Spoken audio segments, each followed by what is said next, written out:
Just 1 second. Thank you.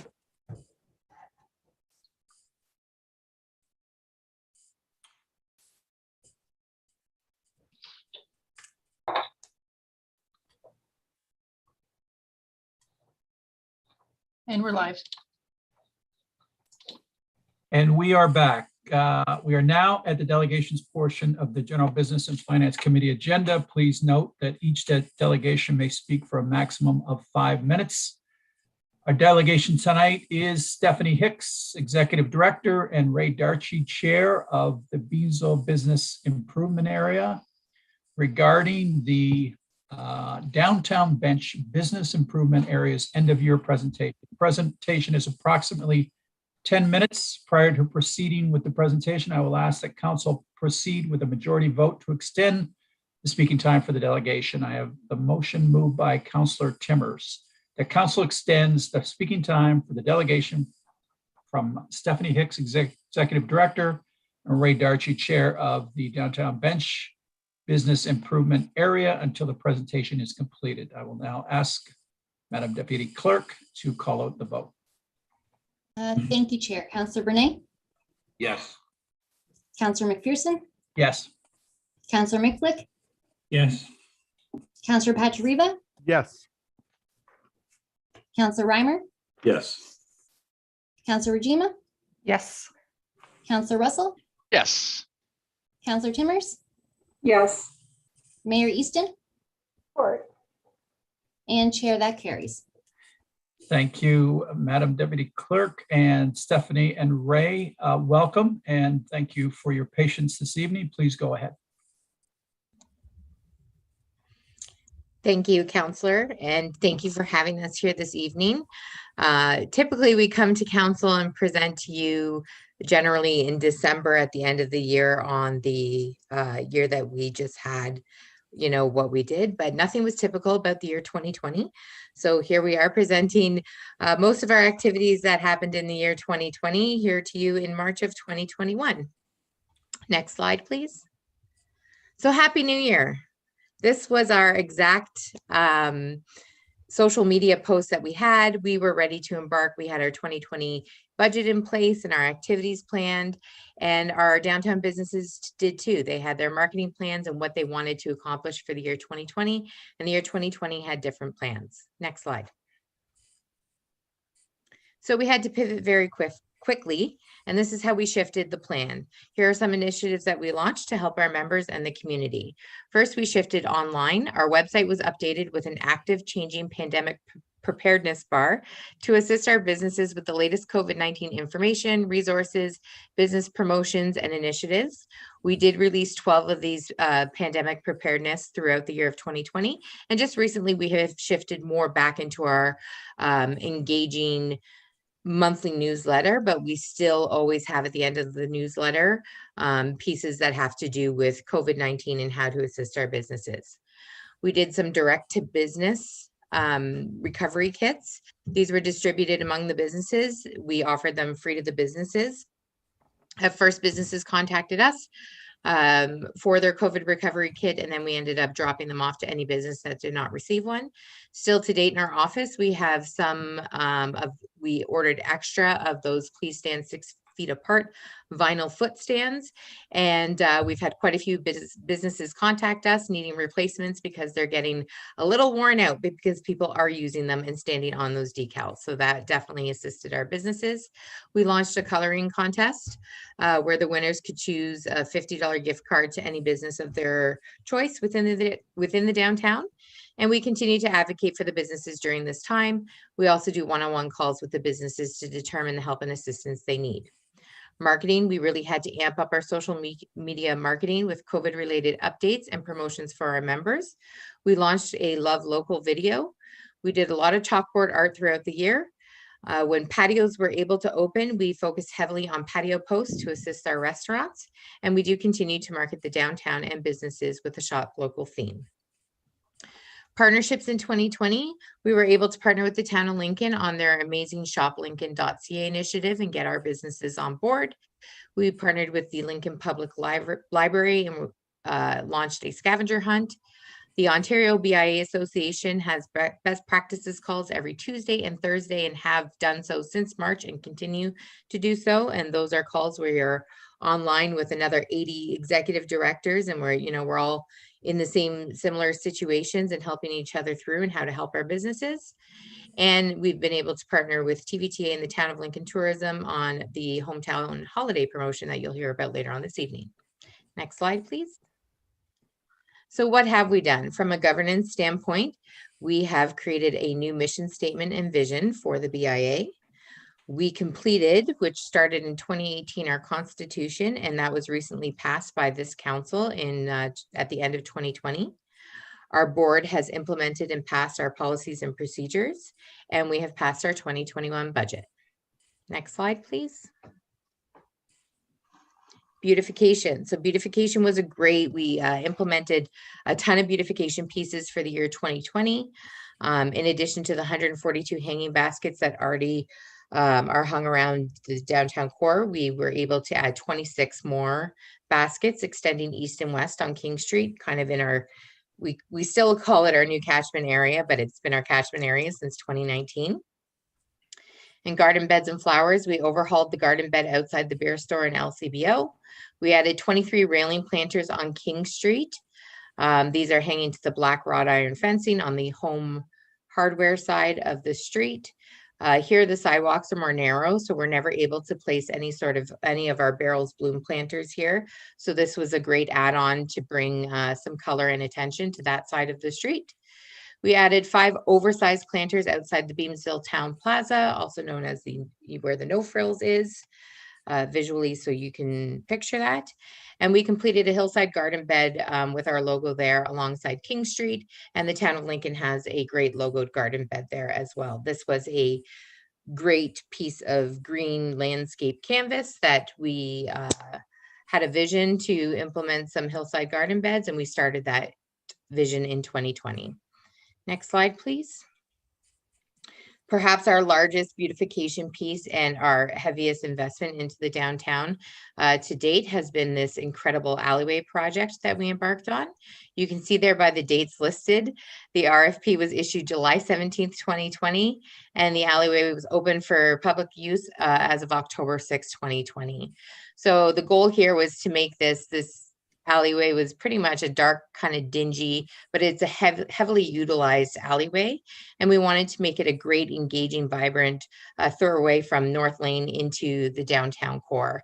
And we had to consider a lot of things when doing this. Next slide, please. So it wouldn't be a BIA presentation if I didn't spam you with a whole bunch of photos. Here are just a select few. It doesn't even begin to describe if you haven't seen this alleyway yourself. These are just some of the more vibrant, larger pieces within the alleyway. But even myself, every time I walk in the alleyway, I see something new that I've never seen before. We hired a fabulous artist by the name of Dan Kozina. And you can just see he really took kind of the vision that we were going for by paying homage to like Christie's Dairy and our farmlands, and even that basket in the photo with the fruits and vegetables that is rendering from the basket factory that was here in downtown Beamsville. We have a creative rendering of Jacob Beam there. So he really just kind of took the brief vision and exploded with it. And this alleyway has now become quite a hot spot for photo opportunities, which next slide, please. You'll see some great engaging photos of the community, and these aren't even just our community members. People are coming from around the region to take their photo in this alleyway. We have a great plaque in the alleyway that not only thanks our sponsors and partners, but it also asks people to use the hashtag Downtown Bench Alley when uploading their photos to social media. We have a company just came last week and actually did a video in this alleyway, and it's up to 20,000 views on social media in 1 week. And if you creep social media, such as I do, most of the comments are either commenting on how great the alleyway is or asking, hey, where is this? I need to go here. I need to take a photo here. So it is doing its job as far as drawing people into the downtown as a destination to take a photo and upload that to social media and really putting downtown Beamsville on the map. Next slide, please. So we did have to change the way our events looked this year, obviously, with not, or in 2020 with not being able to have them. But what we were able to do is we did launch that coloring contest, as I mentioned previous. We celebrated the graduates of BDSS, as well as Great Lakes Christian High School. We celebrated the Ontario BIA's Association 50th Anniversary Week. We celebrated Small Business Week. We celebrated Ontario Public Library Week with a scavenger hunt. We were still able to partner with the town of Lincoln on a different version of the picture of the pumpkin parade, and we launched it into a virtual picture pumpkin parade. We, the Ontario BIA Association partnered with Ferrero Rocher to launch a chocolate campaign in the holiday season, and we participated in that as a BIA. And we were able to do some Christmas hamper sponsorship. Next slide, please. So again, here are just some engaging photos, kind of in case you missed it. The picture pumpkin parade was really great. In 2019, those of you that remember, we partnered with the town of Lincoln for the first ever pumpkin parade. And then 2020 hit and we really had to shift what we were going to do. So we went from 2019, where we were able to have 300 people in the downtown celebrating with their pumpkins, to changing it to this really fun, come down in your costumes, have your photo taken at the chalkboard. And then we launched those families on social media in a virtual picture pumpkin parade. Next slide, please. Oh, the other way. There we go. Here's just another slide showcasing the activities that I had mentioned. What's really great about the Christmas hamper sponsorship that we did is we partnered with Community Care West Niagara, and through their holiday hampers, typically at the end of the year, they are left with some, they call them single seniors, that don't get a sponsored hamper. So although they still get a hamper in the holiday season, it's typically Community Care of West Niagara that needs to fill that hamper and fulfill that person's kind of Christmas list to the best of their ability. But this year we called Community Care West Niagara, and they had 16 unsponsored single seniors, and we were able to sponsor those hampers. So that's something that the BIA was really happy to be able to do, and to provide people with what they wanted for Christmas. Next slide, please. Other accomplishments here, you'll see the town of Lincoln is listed a lot because we are so grateful and thankful for all the help and assistance and guidance that the town of Lincoln provides us. But specifically here, I wanted to highlight, we partnered with the town of Lincoln on the public realm investment program, and we were successful. And if it wasn't for that, all those beautification efforts that you saw previous that we were able to implement this year, we never would have been able to implement them at either such a grand scale or all at once this year. So really thankful to the town of Lincoln for that opportunity. Yep. No, that's okay. Next slide. That's great. So we also have some pretty amazing help here throughout the summer. I can't not mention these fabulous women that helped us out in the office. So Alexa there, she was our digital Main Street student. I know Cameron is going to talk later on this evening about the digital Main Street, because both the town of Lincoln and the BIA were recipients of that grant. And we took it a different way this year, where we really worked together as a team with our 3 digital Main Street students, and we were able to accomplish some great things for the businesses. But we had Alexis Fabiano there. She was our downtown representative, and then Sarah in the middle. She really focused on some great marketing and helping with those COVID updates on our website and making sure our website was all taken care of. And then Alexis was our Brock intern, and she really focused on some Instagram stories, and her specialty was Instagram, but she definitely learned how to do some Facebook programming as well. Next slide, please. So here's just a little sneak peek in our 2021 goals. This is not our complete list, but just thought I'd give you a sneak peek. So we have Alleyway Project 2.0 that we're really excited about on the roster to bring to the community. We're looking at launching possibly a 5K walk run, not on a specific day, but through a time frame, kind of at family's own pace. but it'll be interactive throughout the downtown, engaging our businesses and getting people. It was mentioned earlier, I was listening, I think it was Councillor Mikulik saying how people are, constantly getting out and getting active and walking more. So this is perfect for us to get them to come downtown. And we're also going to embark on a new strategic plan to bring us 2022 to 2025. We still have big benches on our roster. We weren't able to accomplish that in 2020 because we are partnering with the Specialist High Skills Major Launch Center that will manufacture these benches for us, as well as becoming a B City or a BIA. And our pollinator barrels are on the list to do this year as well. Next slide, please. So our success would not be made possible.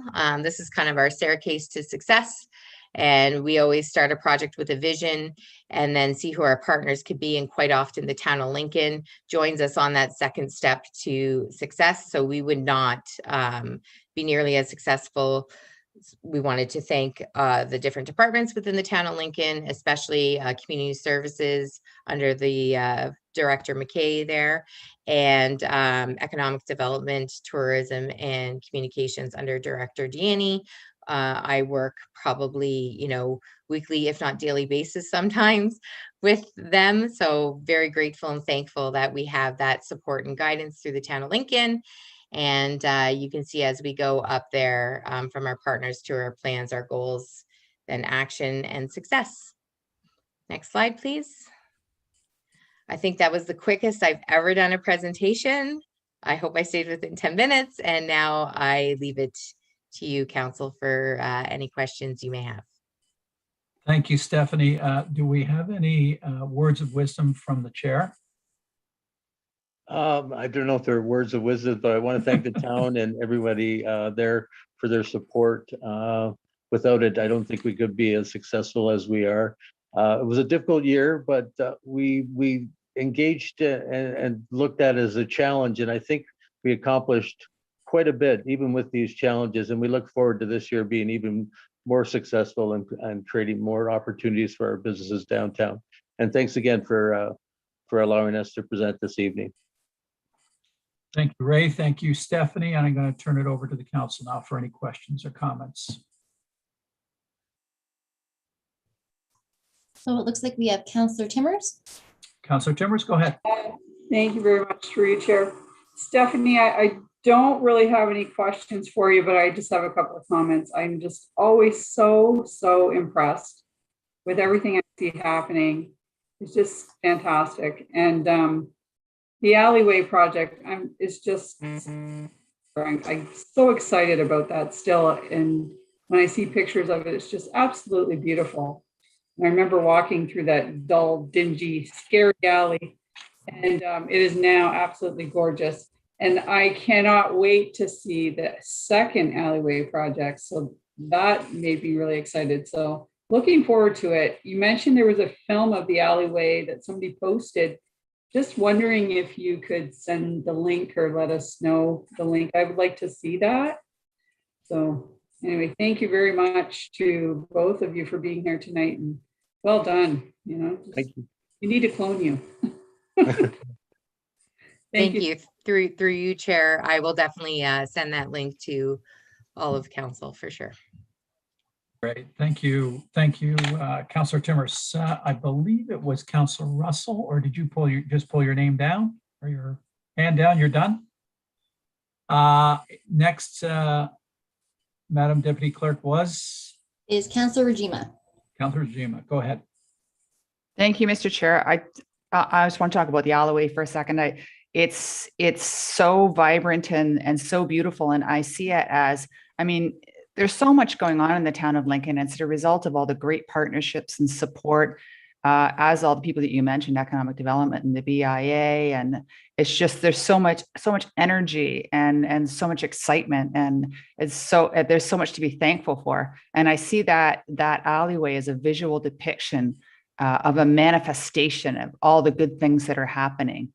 It's just so exciting to see, and I love it. So thank you so much for that. Thank you. Looks like Councillor Mikulik. Councillor Rajima. Go ahead, Councillor Mikulik. Thank you very much, Mr. Chairman. Through you to Ms. Hicks. Thank you for the presentation. Alleyway, fabulous, turned out terrific. One of the things that makes me proud is when I see a Facebook post or a Twitter post or something like that from somebody that I never would have thought would have ever known that that alleyway would have existed. I'm just wondering, and then they make a post about what a fabulous alleyway they've discovered. And then people start asking, where is this place? I think that's the priceless question that can be asked. So I'm curious, you and your team, how do you encourage folks to promote or use Facebook or encourage sharing of these sorts of wonderful projects that you've come up with? So through you, Chair, I guess that the people in the alleyway doing these poses and posting it, they are our greatest advertisers ever. So them posting it and then us sharing it, it really, social media is an amazing tool, especially on Instagram. That's where our alleyway is really shining because, you know, I want to say more of the youth is on Instagram, and they love that. They love photo opportunities. So really it's just through social media. Again, having that plaque up in the alleyway, it's a great enhancement to it because it really directs people to our social handles, which are on the bottom of the plaque, as well as the hashtag to use. And any of our other initiatives that we do, again, we utilize our social media like crazy.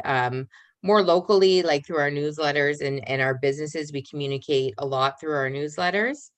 But how we get the word of mouth out on the initiatives and things that we're doing is through social media. Okay, thank you very much. I'm excited to see what you come up with this coming up year. Thank you.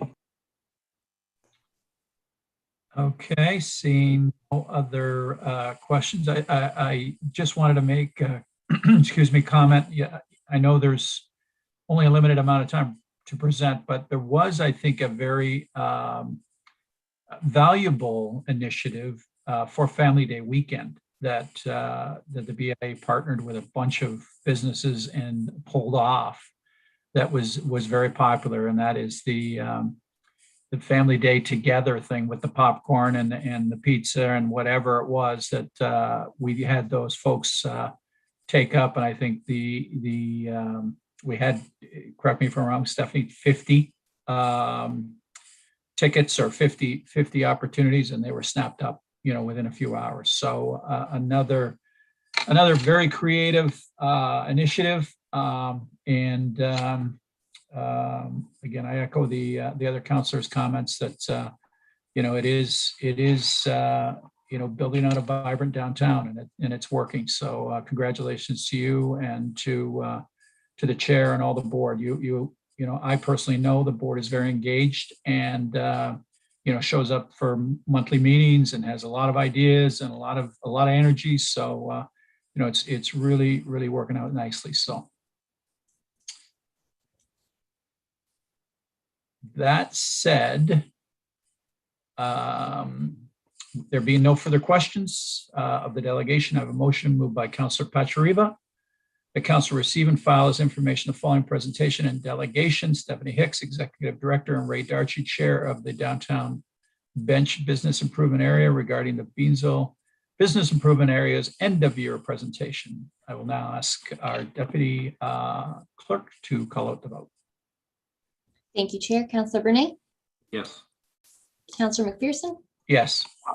Councillor Micklick, Yes. Councillor Pachariva, Yes. Councillor Reimer, Yes. Councillor Rajima, Yes. Councillor Russell, Yes. Councillor Timmers, Yes. Mayor Easton, and that carries, Chair. And thank you, Stephanie and Ray, and thank you for joining us tonight. Thank you. We're now considering item 7.2, the consent agenda, inclusive of item 7.2.1, Lincoln Public Library board minutes of February 17th, 2021. Would any member like to remove this item from the consent agenda?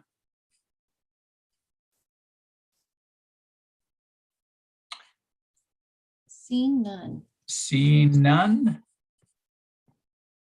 There being no further discussion, I have a motion moved by Councilor Russell that council receive and file for information the Lincoln Public Library board minutes of February 17th, 2021. Go ahead, Devon. Thank you, Chair. Counselor Brunei, Yes. Counselor McPherson, Yes. Counselor Micklick, Yes. Counselor Patriva, Yes. Counselor Reimer, Yes. Counselor Regima, Yes. Counselor Russell, Yes. Counselor Timmers, Yes. Mayor Easton. And that carries, Chair. Thank you. We now move to 7.3 reports. We will now consider item 7.3.1 report FN-04-21 2020 building permit fee annual report. Do members of council have any questions or comments?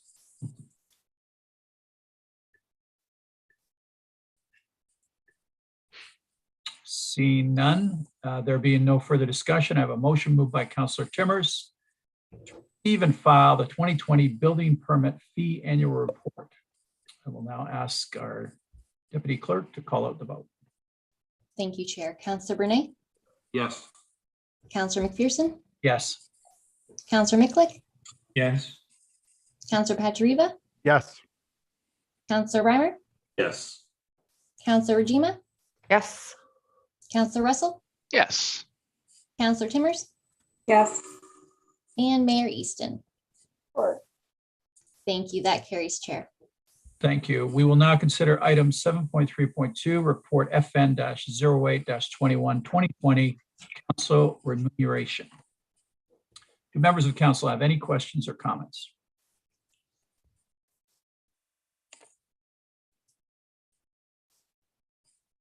Seeing none. There being no further discussion, I have a motion moved by Mayor Easton to receive and file the 2020 council remuneration report. Then if you would call out the vote, please. Thank you, Chair. Counselor Brunei, Yes. Counselor McPherson, Yes. Counselor Micklick, Yes. Counselor Patriva, Yes. Counselor Reimer, Yes. Counselor Regima, Yes. Counselor Russell, Yes. Counselor Timmers, Yes. Mayor Easton. Thank you. That carries, Chair. There being no additional reports to consider for the General Business and Finance Committee agenda, we have now concluded the General Business and Finance Committee agenda. We will now rotate to allow Councilor and Chair Mike Mikulik to assume the chair at this time for the Planning and Economic Development Committee agenda. Thank you very much, Chair McPherson. Moving forward, we're welcome to the Planning and Economic Development Committee agenda portion of the meeting. 8.1 delegations. We are now at the delegations portion of the Planning and Economic Development Committee of agenda. Please note that each delegation may speak for a maximum of 5 minutes. Once we have received this delegation, committee will transition directly into report PW 19-21, item 8.3.1. Our delegation tonight is Owen Barkway regarding item 8.3.1, zoning bylaw amendment application by Owen Barkway, PLZ ATU 202-00113 PD-19-21. Just making sure, we did have a conflict on this earlier. That is right. And I just put Counselor Reimer in the waiting room, so please proceed. Okay, perfect. Mr. Barkway provided his comments during the statutory public meeting for this application and is attending tonight's meeting to answer any questions pertaining to the application. Are there any questions from council to the applicant? Welcome, Owen and Brooke. Thank you. Thank you for your participation. Do any members of council have questions?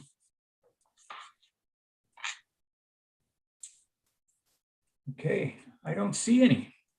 Going to It's going to be an easy one for you two tonight. Thank you for your patience. Thank you for your attendance. There being no further questions to this of the delegation, this concludes the portion of the agenda, and I have a motion moved by Councillor Pachariva that council receive and file as information the following delegation: Owen Barkway regarding the zoning bylaw amendment application by Owen Barkway, PLZ ATU 202-00113 PD-19-21. I will now ask our clerk to call the vote. Thank you, Chair. Councillor Bernay, Yes. Councillor McPherson, Yes. Councillor Miklick, Yes. Councillor Pachariva, Yes. Councillor Regina, Yes. Councillor Russell, Yes. Councillor Timmers, Yes. Mayor Easton.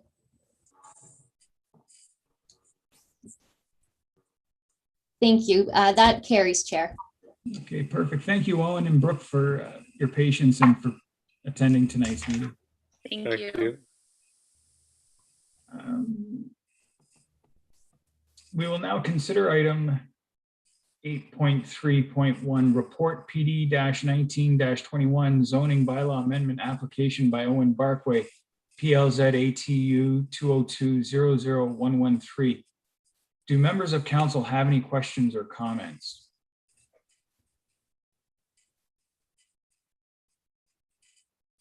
There being no further discussion, I have a motion moved by Councillor McPherson. Council approves zoning bylaw amendment application PLZ ATU 202-00113 in the name of Owen Barkway. Council enact and pass zoning bylaw attached as Appendix B of Report PD 1921 to amend the zoning regulations for lands at 3775 13th Street, subject to the following conditions: that a detailed survey be provided to town and region staff showing the location of the 30-meter setback from the top of the slope, i.e. buffer area, on the subject lands prior to the issuance of any building permits from the town of Lincoln. That the B, the proposed garden suite and all site alterations not encroach into the 30-meter top of slope buffer. C, that agricultural activities in the 30-meter top of slope buffer continue for the duration of the garden suite's occupancy. Should agricultural activities cease during this period, the applicant will be required to establish a self-sustaining vegetation buffer in the entirety of the 30-meter buffer. D, that the owner enters into a temporary use agreement with the town to ensure that the dwelling is removed or converted into a non-residential use upon expiry of the temporary use bylaw. E, that a cash deposit or letter of credit in the amount of $5,000 be submitted to the town to ensure that the above agreement is complied with. And F, that the temporary use bylaw not be presented to council until the conditions E and F above have been complied with. Council deem that zoning bylaw conforms to the official plan for the town of Lincoln. Council declare that they have considered all of the written and oral submissions and agrees with the planning report analysis Hi, and Mike. recommendations, and finds that, subject to the conditions of this approval, this application meets the Planning Act criteria, is consistent with the provincial policy statement, and complies with the growth plan, the Niagara Region official plan, and the town official plan. I will now ask the clerk to call out the vote. Thank you, Chair. Councillor Bernay, Yes. Councillor McPherson, Yes. Councillor Miklick, Yes. Councillor Pachariva, Yes. Councillor Regina, Yes. Councillor Russell, Yes. Councillor Timmers. Yes. Excuse me. Yes. Thank you. Mayor Easton. Support. Thank you. That carries, Chair. Thank you very much. Clerk will proceed to reinstate Councillor Reimer to the meeting as discussion and voting is now completed. Madam Clerk, please confirm when we are ready to proceed. We are ready to proceed. 8.2 consent agenda. We are now considering item 8.2 on the consent agenda. Item 8.2.1 Municipal Heritage Citizen Advisory Committee minutes of January 14th, 2020. Would any member like to remove one of the items from the consent agenda?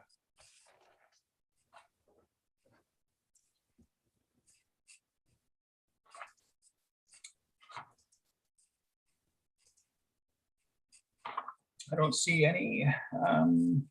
There being no further discussion, we have a motion.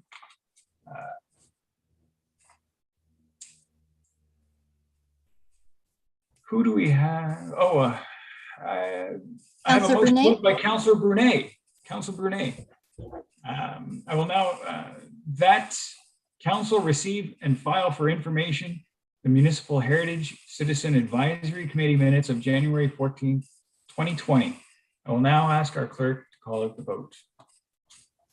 Before I clarify, call the vote, I just wanted to clarify that it's January 14th, 2021, not 2020. Jeepers So creepers. Councillor Brunet, Yes. Councillor McPherson, Yes. Councillor Micklick, Yes. Councillor Patriva, Yes. Councillor Reimer, Yes. Councillor Rajima, Yes. Councillor Russell, Yes. Councillor Timmers, Yes. Mayor Easton. Support. And that carries, Chair. Thank you very much. I've not had to write too many checks this year, so everything completely slipped me. So now we will consider item 8.3.2, report PD-23-21, growing the size of the green belt. Do members of council have any questions or comments? I do not see any hands right now. There being no further discussion, I have a motion moved by Councillor Reimer.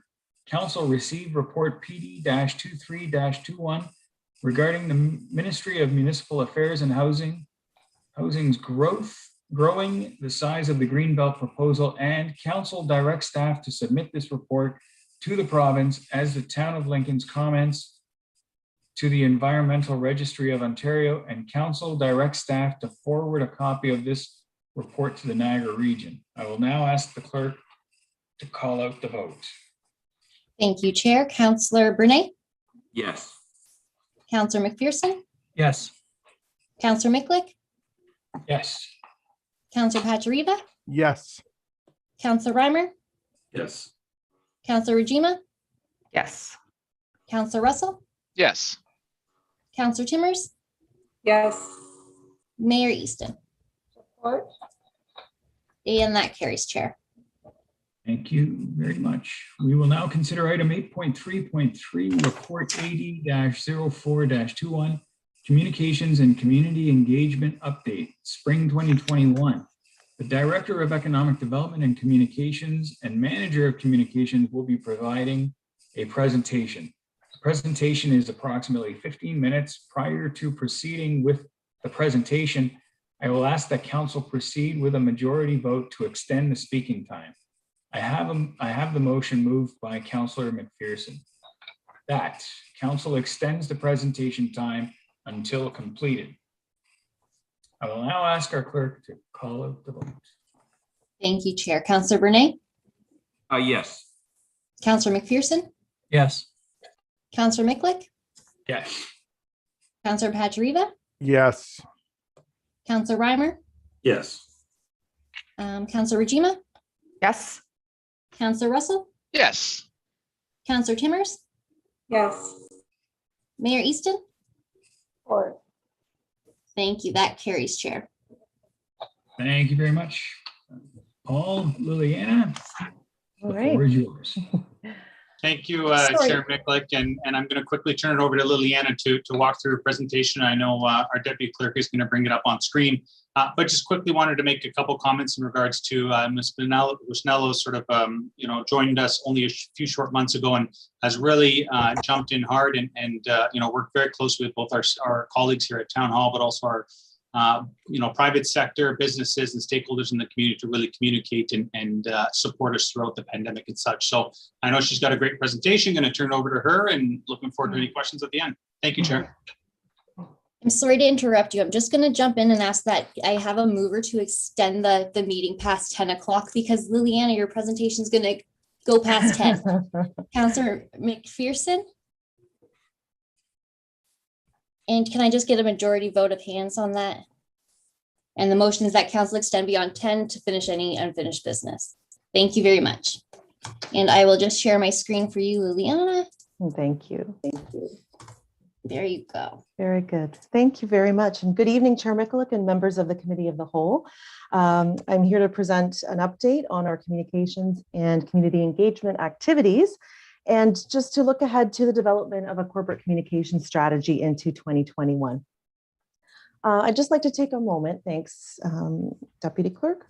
I'd like to take a moment to just provide a little bit of a background on the communications function and really that it's a core function at the town that supports the entire organization. One of the key goals of the communications function is to ensure that timely and accurate information from the town is available and accessible to residents, businesses, community organizations, visitors to the town, and other community stakeholders. And further to this, it's really key that through a good communication strategy, we engage and understand with our community and understand their needs. And through this, we build trust and mutual understanding so that we're collaborating and working with our community to really achieve mutual goals. Next slide, please.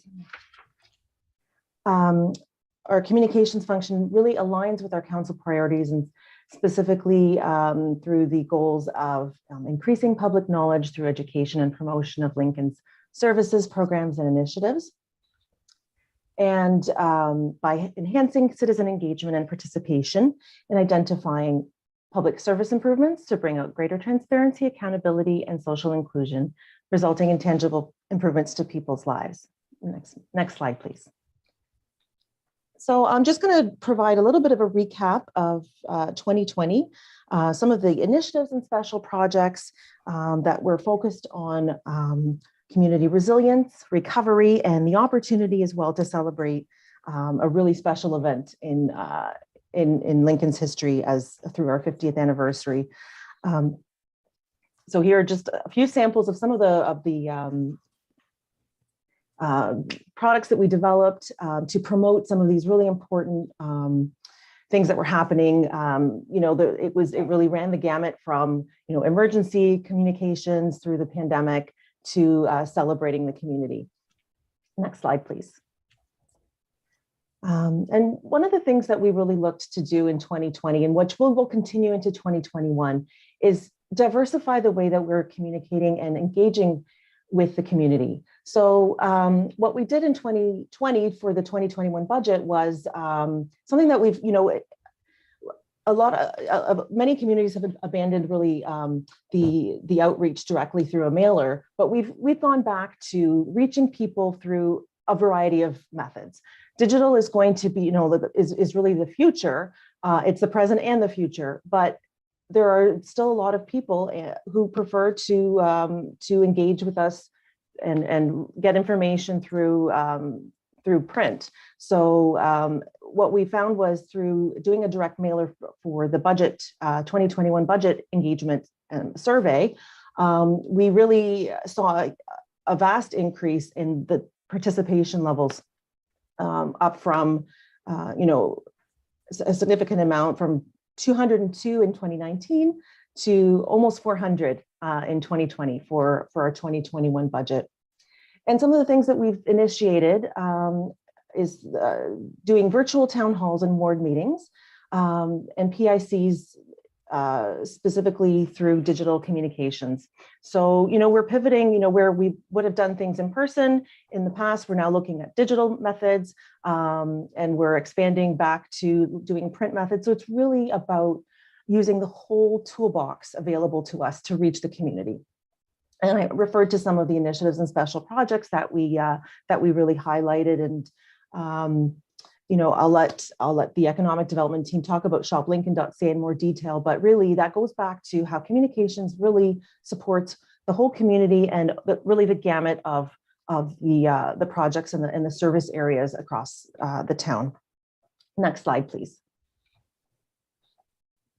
So social media, of course, is a really a significant tool that we use to reach our community members. We have corporate Facebook, Twitter, and Instagram accounts, and those are really the best outlet for providing quick and timely updates from the town. So, we want to get the message out very quickly about, whether it's an initiative or if it's, a quick update, something that's, a closure of a park or a trail or, something coming up quickly. It really provides those quick tools to get the messaging out. But it also is a really great tool for engagement. And I'll talk a little bit more in detail about some of our accounts in the upcoming slides. So we've actually, could we just go back? Sorry. Thank you. That's okay. So yeah, we've seen continued growth on all of our platforms. And in 2020, early on in the year, we launched a new Instagram account. So it's really picking up. We are reaching, a different demographic, people who are, looking for more visual opportunities to share information that way.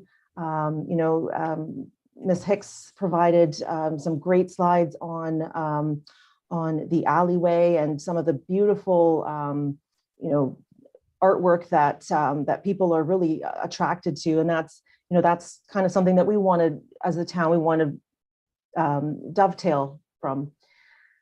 And of course, the communications team works closely with other town service areas to support the sub-brands that promote specific services and programs. So we work very closely with Recreation. Recreation has their Play Lincoln account. Culture, as the Lincoln Museum and Cultural Center is launching a new brand. As we, anticipate the opening of the new museum this year. So working very closely also with fire services, just to promote all the different service areas and ways that we can share the messages of what's happening throughout the town. And it really builds awareness of our town initiatives and activities going on. Next slide, please.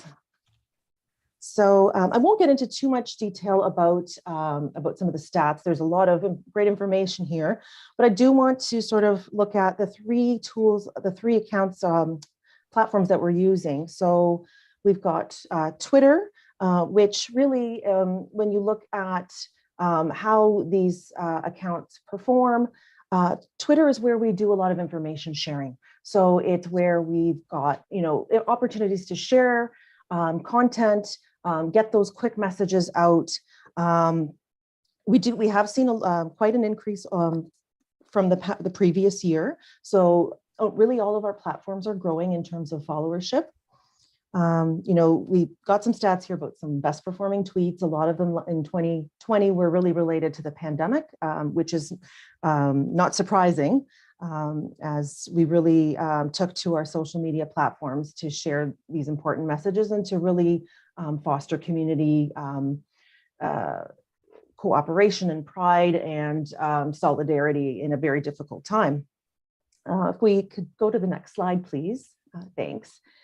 What we really look at, what we see through Facebook is that it's really our most popular platform at the moment. And it really sees the highest level of engagement through things like comments and shares and click-throughs. So engagement is where you have people who are actually interacting as opposed to just, clicking a like and saying, and just, a more passive kind of reaction. The engagement where we have the comments and the commentary and the sharing is really through Facebook at the moment. So we'll see over time how that evolves. These are kind of the big ones right now, the ones that, most corporations and organizations are using, but there are many others out there, and we'll see, the future. We certainly don't know what the future holds for social media and the digital world, as things are very quickly changing. But just, here's a snapshot of some of the top posts, again, related to some safety tips in reaction to the pandemic. But it's great to see too that some of our community projects are getting a lot of traction on our social accounts. Next slide, please. And as I mentioned earlier, Instagram is kind of in its infancy in terms of our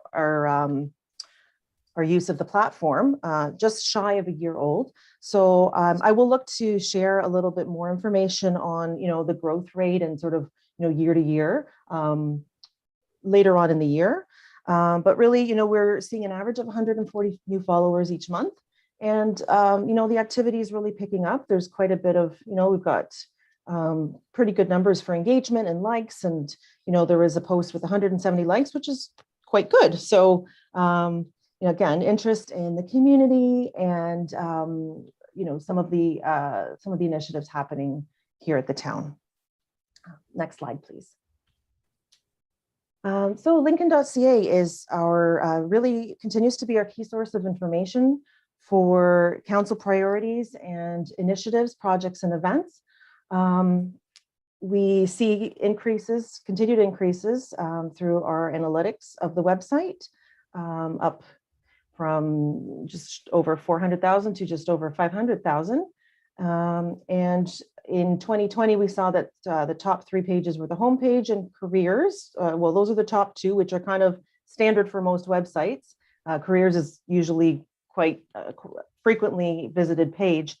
But not surprisingly, again, our COVID landing page, which is our sort of hub from which we have a few sub pages that contain specific information.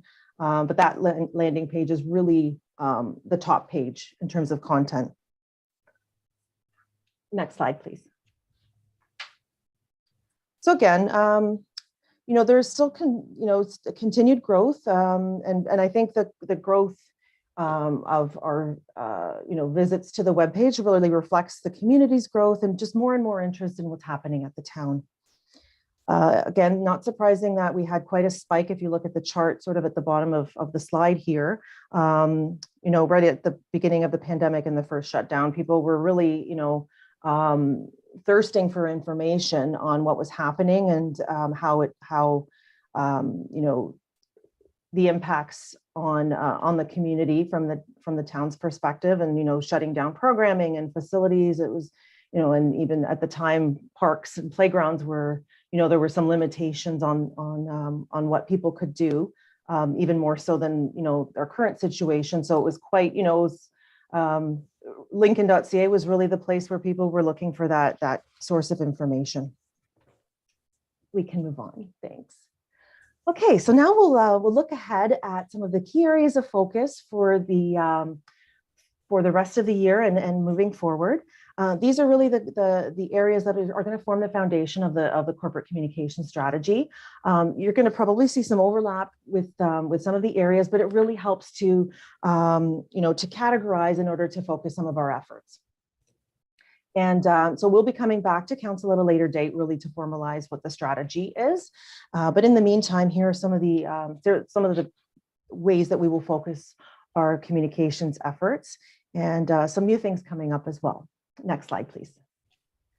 So really, the biggest news in terms of how we're communicating is our new public engagement platform. We've had a lot of talk about Speak Up Lincoln. It's come up at a lot of council meetings through various reports and projects happening, and we're really excited to launch just about a month ago this really great tool that's an information hub. It's a centralized hub, and it provides really convenient, practical ways for community members to share feedback on things that are happening at the town. It's a great way to learn about projects, engage, track what's happening, and just see what's happening in the community that's important to residents and community members. And the really good thing about it is that people can participate at a time and place that's convenient for them. So while once things open up again and we're able to have in-person engagement opportunities, those will be as important as ever. But this is just one more way that we can reach out to the community and hear what they think about things that are happening that matter to them. So yeah, I think I've spoken to some of the other, how these are going to dovetail. This is really going to dovetail with our other opportunities.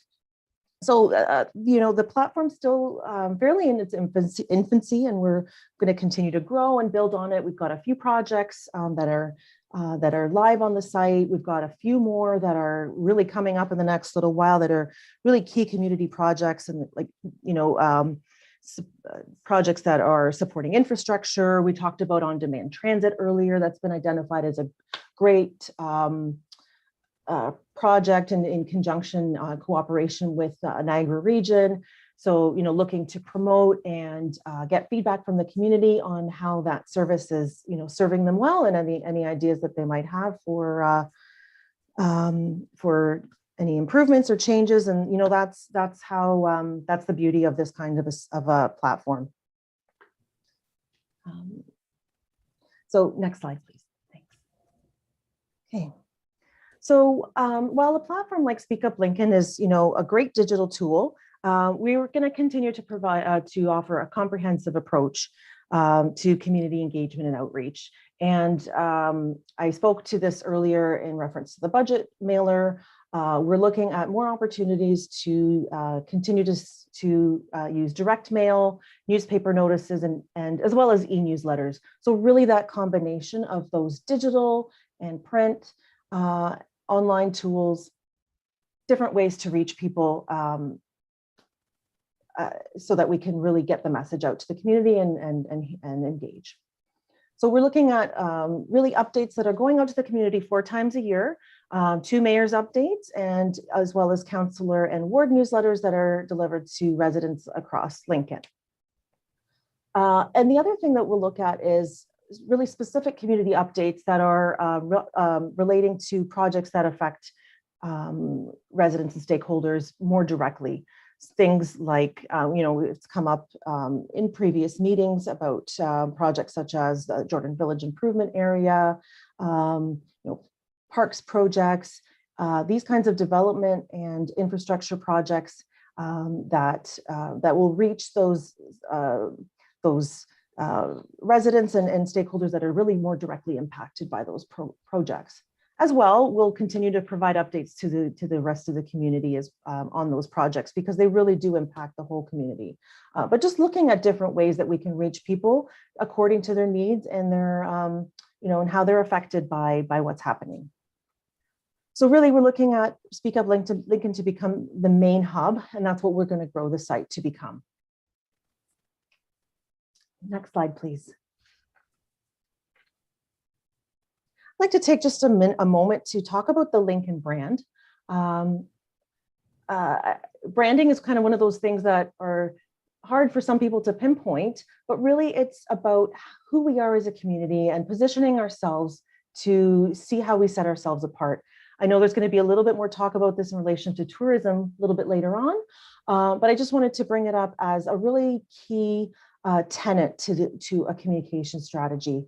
And it's partly about the message, it's partly about the tone, but it's also about helping the audience feel like they relate and engage with, whether it's a product or a company. In our case, it's our community in our town. And one of the ways that we do that is through design. So we've got a really strong professional brand through our creative design function here at the town, and we've really built up a great look and feel that shows vibrancy and professionalism in everything that we do. And it really just even when we have a little bit of fun and we kind of step outside that brand, people can recognize that something that we've put out to the community, a promotional piece, is from the town. So, we might, an example might be, through our recreation programs where we've got, some fun activities planned, and we kind of, just kind of come outside of the box a little bit, but we're still Lincoln. People know that that's a link, that this is a Town of Lincoln advertisement, or it's a Town of Lincoln promotional piece. And that's how people relate and feel engaged with the town. So as there's the old adage, a picture tells 1,000 words. So while the messaging is important, that look and feel is really, really key as well. So, we really look to have that consistency of the visuals and the messaging, and that's how we engage and we build the trust. So one of the things we'll be looking at doing is continuing to work with all of the departments and the service areas within the town to further develop those sub-brands and get those targeted messages out in order to reach all of our community members. Next slide, please. Okay, so digital communications, I think it's one of those, I spoke earlier about how some of these areas overlap. I think digital kind of runs the whole gamut. It's kind of part of everything that we do. I spoke in greater detail earlier about our three social media platforms and how we're going to leverage some opportunities to get some more messaging out there and increase some of the engagement and some of the excitement around the town. But also looking at our website, lincoln.ca. And how we can, we're looking at doing a review of the website in 2021, a bit of a needs analysis, identify any opportunities for improvement, just to ensure that we're really, the town information is readily available and really serves the needs of the community. So that'll be a really key aspect of the communication strategy that we're going to be building out over the next few months. And I think I mentioned earlier, we're seeing a lot more engagement on our social media platforms. Even this year, there's a lot more interaction through some of our posts and conversations happening, but also just we're seeing a lot of community pride and just, really real appreciation for some of the work that we're doing at the town. And that's really great to see. Next slide, please. I just got a couple more points to cover here. A really important part of a corporate communications strategy is supporting the areas that build resilience. So looking at increasing community resilience and responding to emergency situations. And of course, this, no situation has made that any clearer than the current one with the pandemic that we've been facing over the last year. And so through our communications and public education, we've really been a foundation to the community to provide that information that people are looking for. And we work closely with other service areas within the town. Customer service, like that's the link between communications and customer service. When most recently, a lot of questions have come in about the vaccination rollout and how can communication support customer service and ensuring that the correct information is getting out. So this is one of the areas that we're focusing on as well this year. Next slide. Next slide, please. Thank you. Okay. And finally, media relations is an area that, there's a lot of talk about the traditional media just, dying with the, going out with the way of the dodo or whatever the expression is. But, it's really as important as ever. And in nurturing those relationships in order to get the message out and reach all members of the community. So I think part of our corporate communication strategy, a really important aspect of it is going to be continuing to nurture those relationships and looking to, for opportunities to build new partnerships, albeit with traditional or new media outlets, and really looking for ways that we can share some good news about all of the great things that are happening here at the town and within our community. So that's going to be one of the key areas that will continue to inform our communication strategy going forward. That's the end of my presentation, and I would welcome any questions that you may have. Thank you very much, Liliana. Do members of council have any questions or comments for Liliana, communications? Councilor McPherson. Thank you, Mr. Chair. And,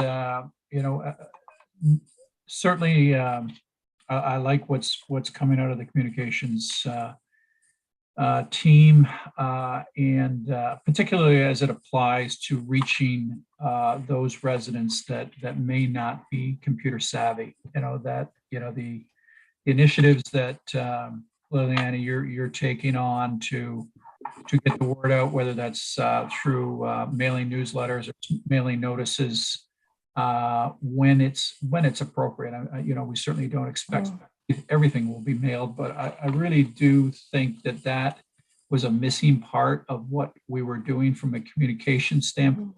I think we've done a very, very nice job over several years of building that brand, as you said, and I do think that it is, a very recognizable brand now that we have with the color schemes and the logos and things like that. And if we see an ad in a paper, it jumps out as a Town of Lincoln ad or whatever have you. So just a compliment to your efforts thus far. As Mr. Deanne mentioned, you've only been on board a short time, and it looks like you're well on your way. You did a wonderful job to assist Councillor Mikulik and I in our Ward 3 meeting recently, and having that come off as smoothly as we possibly can. And I appreciate the touch points that we've started, that things that the communications team is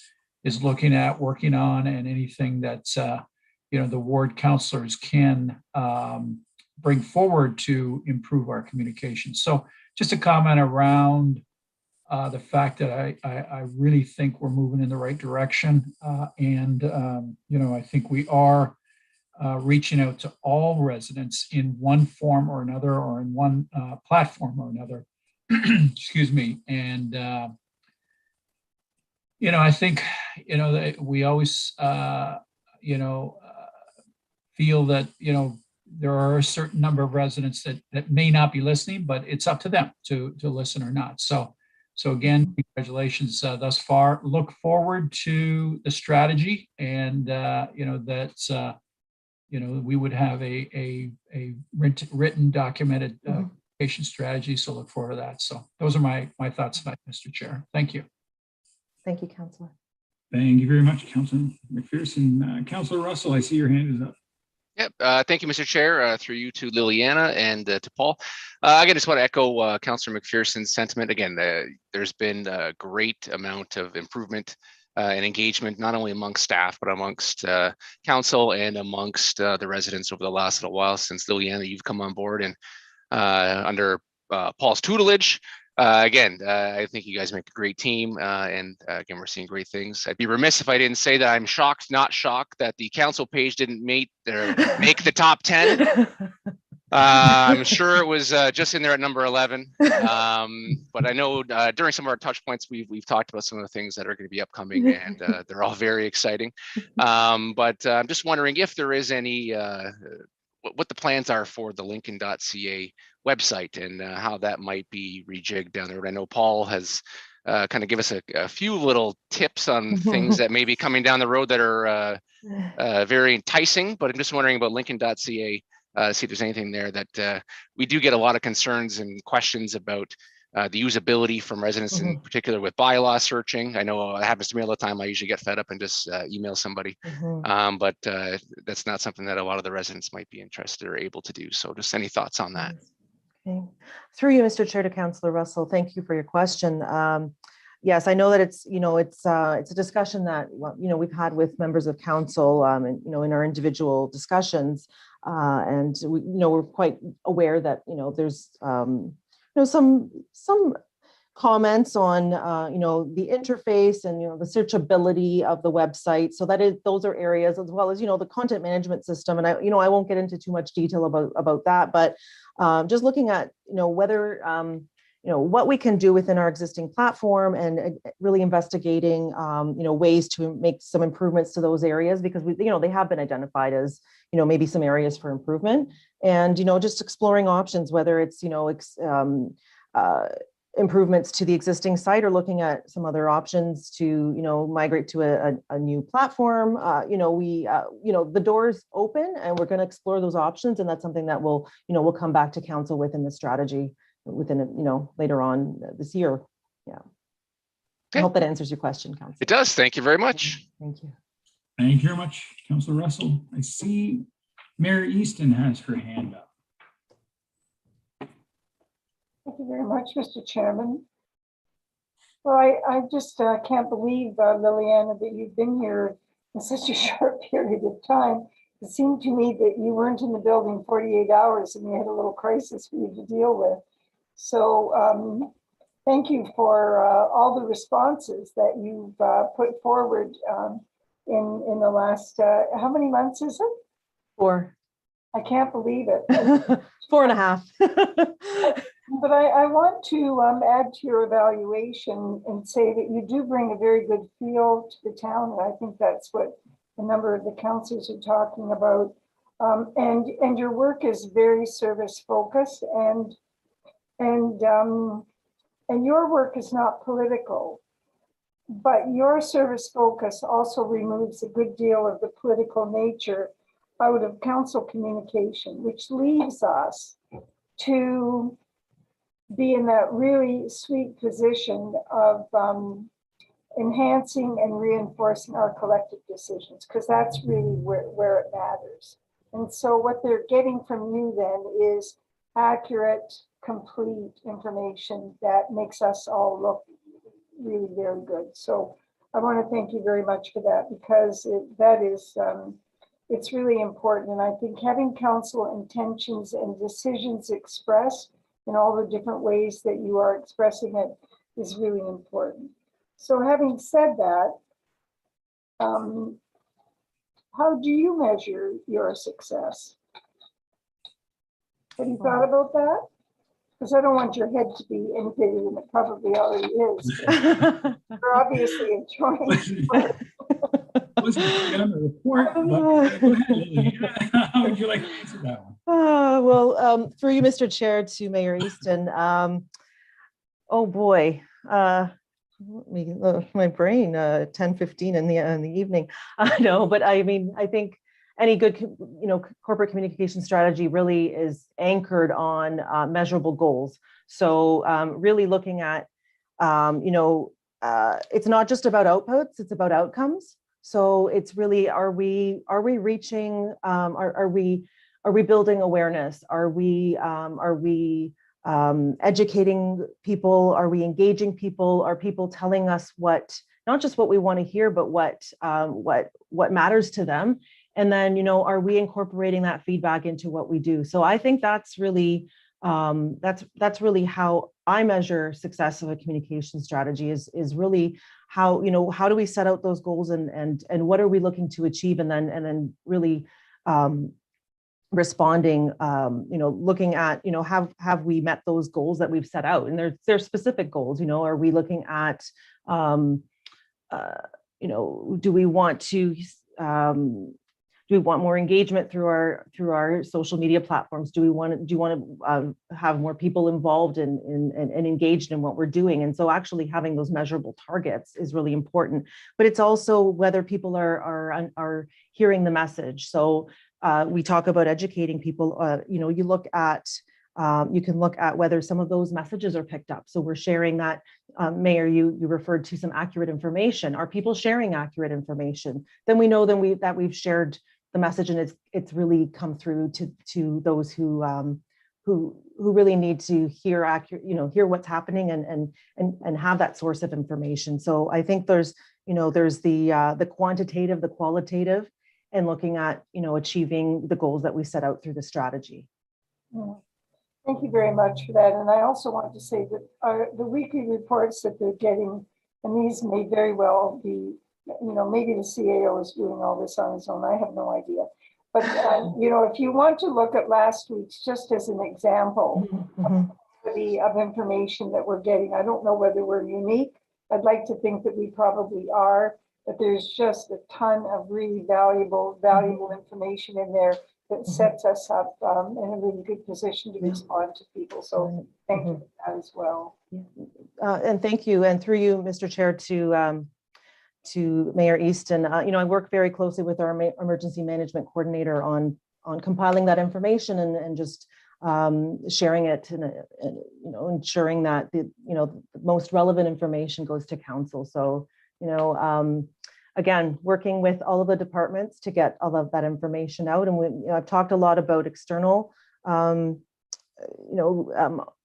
community members and stakeholders that that we need to, that we're looking to engage with and share information with, but there's also the internal piece. And I don't think I alluded to that so much, but Mayor, you bring up a good point about how it's really important to share that information internally so that we can in turn then, as an organization, share that information. I probably alluded to it a bit through the customer service function, but it really does go right across the organization because we all really are ambassadors as staff and as counselors. Yeah, well, the EOC and Kathy's work, it's another really valuable employee as well. The fact that the two of you are able to work so well together, it has gotten us out of a few difficult spots in terms of regional communication. And I think that council and myself, we can always rely on the very best foot forward from the staff of the town. So thank you very much for that. Thank you, Mayor. Thank you, Mayor Easton. Councilor Rinjema, go ahead. Thank you, Mr. Chair. Just a comment, quick comment. It is, I know communications is a difficult thing to quantify the results of. I know that Liliana was talking earlier on, there are certain things that are easy to quantify, or maybe not easy, but they're quantifiable. But I like what you said about a feeling of a sense of community and a sense of connectedness and a sense that people are trying to reach out to you and share what's happening in the community and trying to pull you in. That's a separate element of it that's really important in any community. And I appreciate the work that's being done. Thank you, Councillor. Thank you. I don't see any other questions. I agree. I mean, Liliana has a difficult job communicating. There will always be somebody that says, I wish I would have known.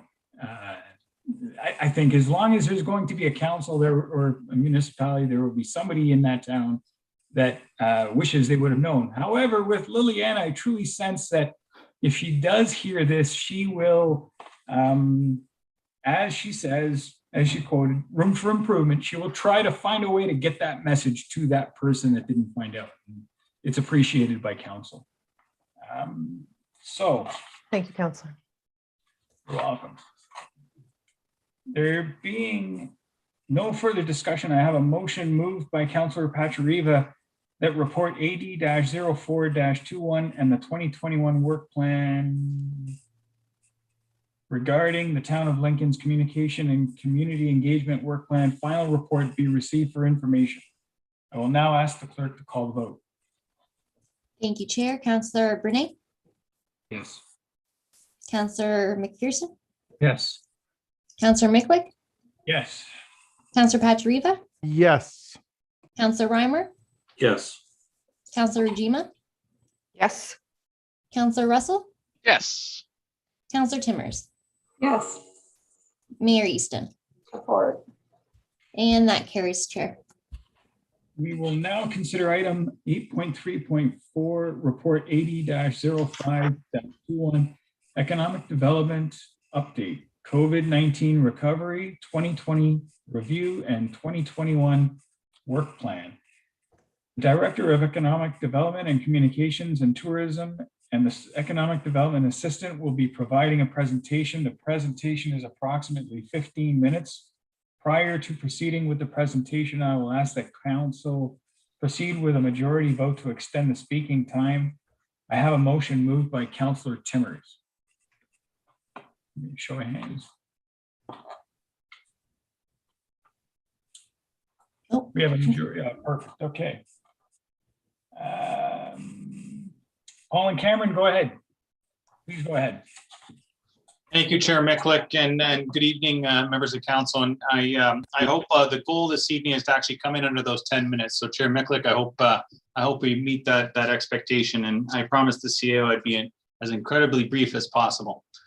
So in regards to the presentation this evening, as you know, Chair Micklick just said, we do want to come forward with a little bit of a presentation in regards to COVID-19 recovery and our 2020 review and work plan. And Mr. Rotz and I are going to tag team this presentation a little bit. But Deputy Clerk, next slide, please.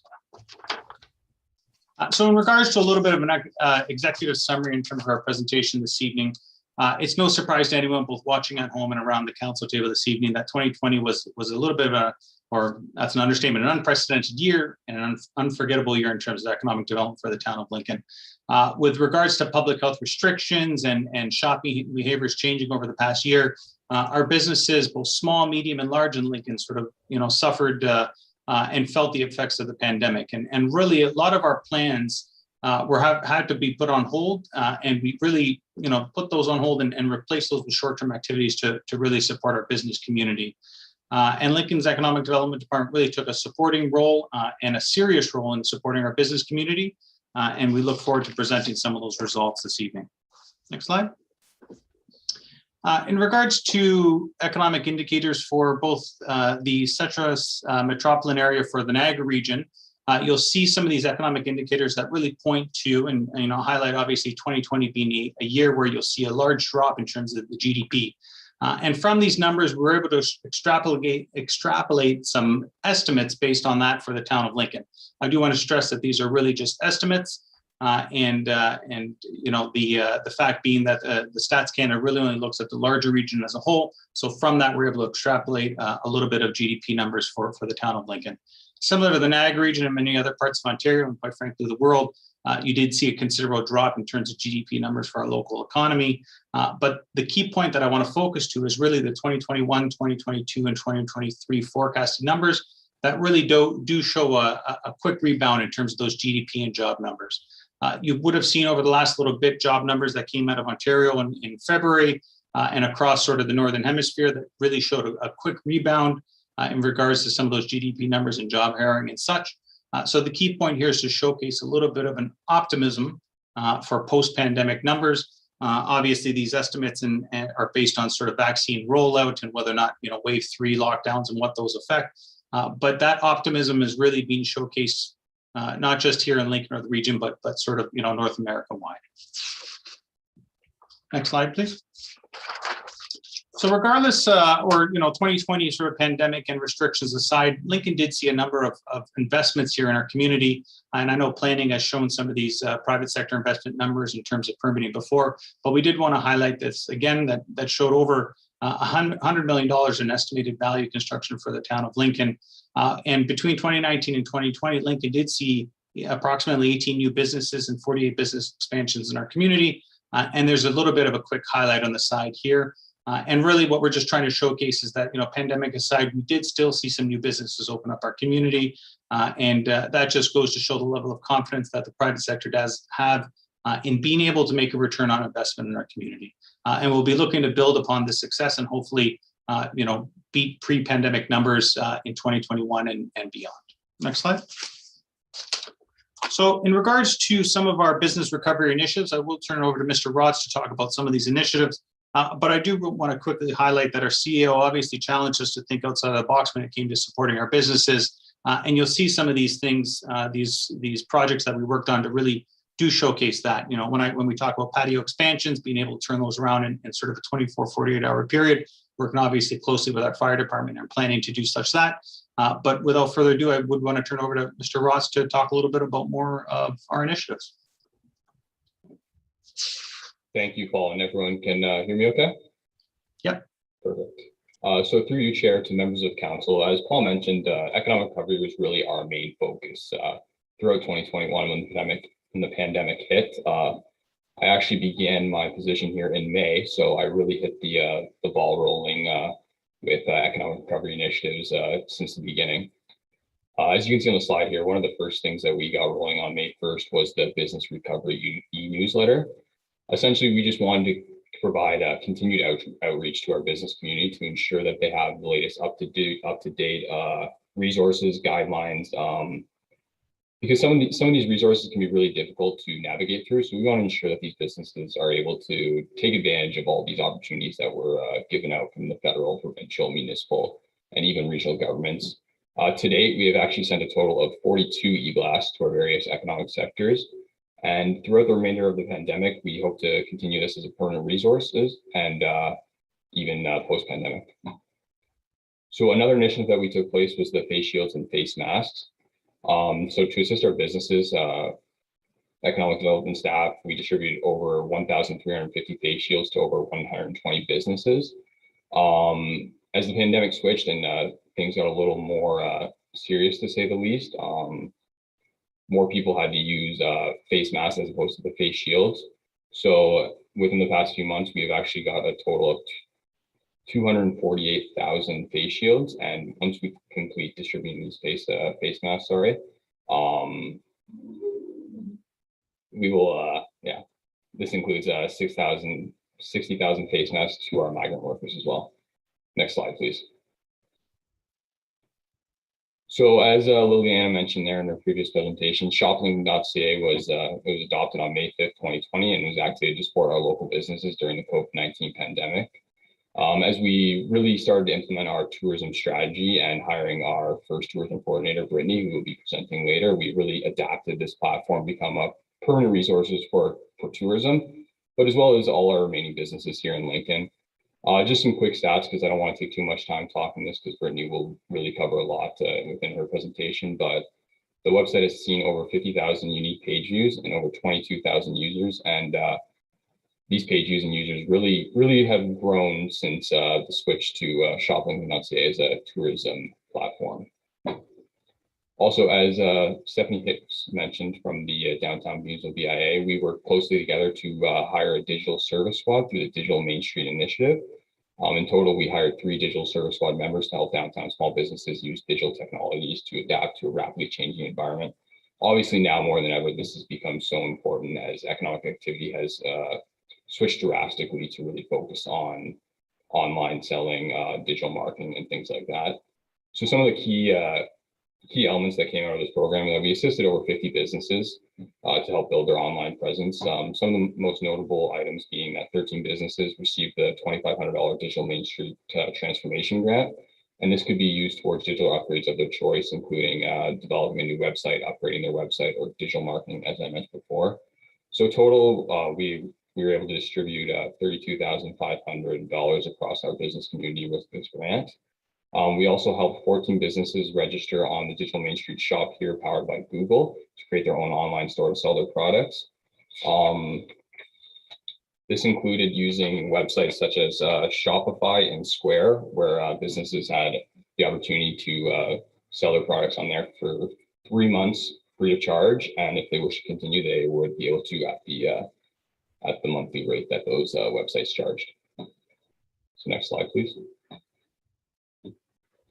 So as council may remember, in 2019, economic development staff introduced the Agritech Hackathon at Beamsville Secondary School. And obviously this was a huge success. And even despite the challenges from the pandemic in 2020, the second annual Agritech Hackathon was also a huge success, exceeding numbers that we couldn't even imagine. This year's attendance saw a total of 210 attendees, 35 teams, and 131 participants from across 22 different countries. One thing that we are doing is staff is working closely alongside with SparkLink and Spark Niagara to really commercialize these winners' ideas to really help support local businesses in the future. We will continue to build upon the success of the hackathon next year and for future years to come as well. Thank you, Cameron. Members of council, in terms of AMO and Roma delegations, we just quickly wanted to highlight here that government advocacy and government relations continues to be a key element of what economic development does, and just listed a number of sort of topics and projects that we've been advocating for over the past number of years. And really our advocacy has resulted in some provincial or federal funding coming in Lincoln, as well as a number of movement on a number of our key initiatives. So just wanted to highlight that that continues to be an element of what we're doing. Next slide. So now on to our 2021 work plan. Economic development, or our economic development strategy and action plan continues to be a key component of what economic development is working on. And obviously it was passed by council in 2018 and it is our guiding document. I just wanted to quickly add this here because we are reaching our halfway point through this economic development strategy. And we will be coming back to council in the very near future to sort of give an update on our plan and the action items that we've done coming out of this document. But I do want to quickly point out that this document really did help us during the pandemic as well. It was obviously written before the pandemic, but a lot of the key action items and strategies in here really did help us go down the plan or down the path of business retention expansion and how to pivot during the the pandemic and such. Next slide. So as council will remember from our report and presentation back in November, broadband has become a major topic throughout our community and other rural communities alike. Adequate broadband internet has become a major concern. Many of our rural communities are left without little to even none broadband access, which as we know, the economic activity has switched drastically to online, and even at home schooling, residential uses, this has become a major concern. So as you remember, we have undertaken many efforts to try and really improve broadband throughout our community. One being that we put forth an application for the province of Ontario's Improving Connectivity in Ontario program with NWIC. And since then, we have also written letters of support for Rogers, Xplornet, NRBN, and NWIC for their applications towards the Universal Broadband Fund to help implement these projects and infrastructure that improve broadband coverage across the town. We will continue to advocate on the town's behalf on how important adequate broadband access has become to sustain economic activity across all sectors. One thing that we will be utilizing in the upcoming weeks is we will be implementing our broadband survey on Speak Up Lincoln to not only really learn where these gaps are for broadband across our community, but also really helping encourage engagement throughout the website.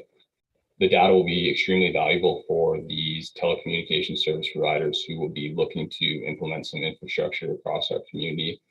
And we really hope that broadband comes to our community sooner than later. Next slide, please. Thanks, Cameron. Now, members of council would be remiss to obviously continue to talk about economic recovery in our community, especially as we're potentially facing a third wave. So, economic development staff will continue to support our businesses and liaise with them through shoplincoln.ca, our newsletter, and a lot of business communications to identify how we can support them. And of course, the key point being here, the last bullet, we'll continue to advocate and look for opportunities for our businesses to tap into the bigger sort of piggy bank that the province and the federal government has, and we will obviously communicate any of those programs, whether it be CERB or any other regional recovery and relief funding to support our businesses. Next slide. So a few of our project plans for this year, one is to update the economic development section of the website. I know Liliana mentioned that there is some great things in store for the future regarding the town's website, but just to provide some up-to-date information for future investors as well as our current business community. If you actually take a look right now, some of the stuff has already been updated on the website, but we will continue to implement supporting documents that really has like such things as an investment profile, a community profile, and relevant statistics that really outline our business community as well as our community as a whole. As this data continues to come out, we will continue to update this data with the relevant information to really showcase what Lincoln has to offer. On top of that is business retention and expansion. Business retention and expansion, as Paul always tells me, it really comes from the growth of existing businesses. A lot of what we do on a day-to-day basis really revolves around business retention and expansion. Some short-term goals, for example, is to build and improve relations with existing businesses, build capacity within the community, and strengthen relationships between organizations, establish and implement a strategic action plan to support existing business, such as our economic development strategy. And then some long-term goals include increasing the competitiveness of existing businesses, enable business development, investment, and job creation, such as promoting an open for business message, and foster and enhance the environment for business development. By doing so, we will continue to promote a healthy business environment for our current businesses and all future investors. Next slide, please. Thank you, Cameron. And members of council, I did touch on government relations already, so I'm actually going to quickly turn to the Lincoln Destination Tourism Strategy and Action Plan, which was passed by council in June of 2020. Obviously, the next presentation, we're going to dive into this much more, but this continues to be, tourism in general continues to be the opportunity or the greatest opportunity that Lincoln faces to create jobs and grow our local economy. We are a Greenbelt community, and we are a center of excellence, obviously, for agriculture, but also value-added agriculture, centered around our craft beverage, wine, beer, and spirits industry. So we'll continue to execute on that, and more to be said in the next presentation. And last slide, part of our 2021 project plans includes executing our gateway and wayfinding project. In regards to phase 1 of this project, we'll be looking to update this year the Ontario Street VW gateway sign at Ontario Street in Beamsville and the implementation of our tourism banners. In subsequent phases, we'll look at the gateway sign at Charles Daly and community gateway signs as well. So with that, we conclude our presentation. I wasn't looking at the time, but hopefully we kind of kept under that mark. But looking forward to any questions or comments that council may have. Thank you. Thank you very much, Paul and Cameron. Do members of council have any questions or comments for Paul or Cameron?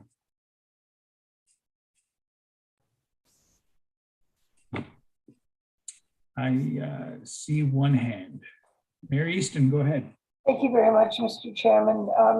Again, you know, these are annual reports, and it's all great work, and we see the benefit of it every week. It seems on a Friday, you'll see the benefit of all. It just seems to come forward in such a positive way for the community.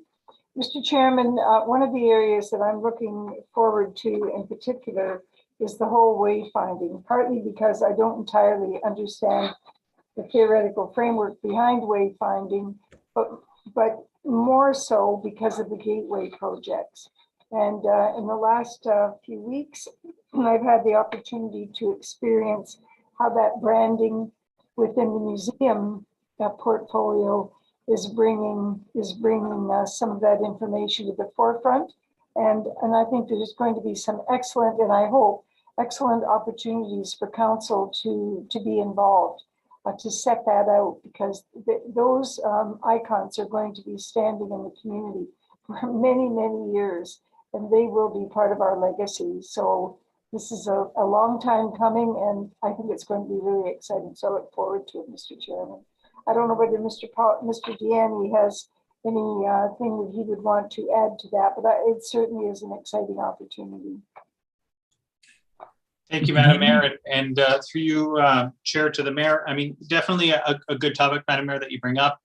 You know, wayfinding at Gateway Designs and the project in total, and I know Ms. Bazlewski will look a little bit at that in our subsequent presentation when we talk about branding. But it really becomes an opportunity to sell ourselves as a community, both to you know, visitors and investors, but also our local residents as well. And so it is a key component of our overall tourism strategy, and we look forward to obviously engaging council you know, at a later date in regards to what all that looks like, but it is something we're definitely looking at. Thank you very much. I don't see any other hands. I want to thank Paul and Cameron for that presentation. The numbers and the data is all fantastic and wonderful. Myself, when I hear it from members of the community, I've heard from 3 specific businesses from 3 different sectors, and they've all complimented me personally on the staff that we have that are available to them to answer any questions that they may have, whether it's something like filling out an application for a loan grant or something like that. You guys have been exceptional throughout this whole process, or this ordeal that we've been going through. And I think it's an even further compliment when these folks are referring their friends from the other neighboring municipalities to contact yourselves. So, you know, I congratulate you guys on your continued effort through all of this and trying to provide economic support for the business community as well as everybody in the community. So there being no further discussion, I have a motion moved by Mary Easton that report AD-05-21 regarding the Economic Development Update COVID-19 Recovery 2020 Review and 2021 Work Plan be received for information. I will now ask our clerk to call the vote. Thank you, Chair. Councillor Bernay, Yes. Councillor McPherson, Yes. Councillor Miklick, Yes. Councillor Pachariba, Yes. Councillor Reimer, Yes. Councillor Rajima, Yes. Councillor Russell, Yes. Councillor Timmers, Yes. Mayor Easton, Support. and that carries. Thank you. All right, we will now consider item 8.3.5 report 80-06-21 Town of Lincoln Tourism 2020-2021.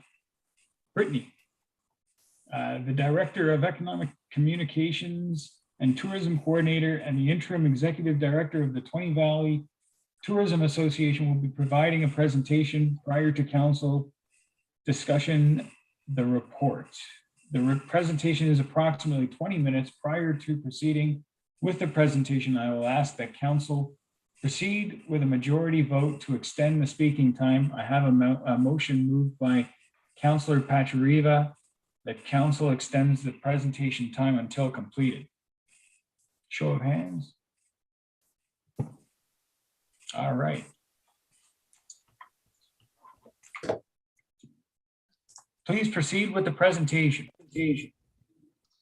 Thank you, Chair Micklick, and members of council. I do appreciate your time this evening. We do want to talk about Lincoln tourism and give you a strategic plan update and a 2021 work plan for tourism in our community, closely dovetailing the presentation that we just gave in regards to economic development. And Ms. Bazlewski and I know Ms. Hicks will be jumping in here as well. So next slide, Deputy Clerk. And I do want to stress, obviously, to members of council that these presentations and the previous one will obviously be shared with our business community and our stakeholders in the community, as well as the media, to make sure that we are getting these messages out.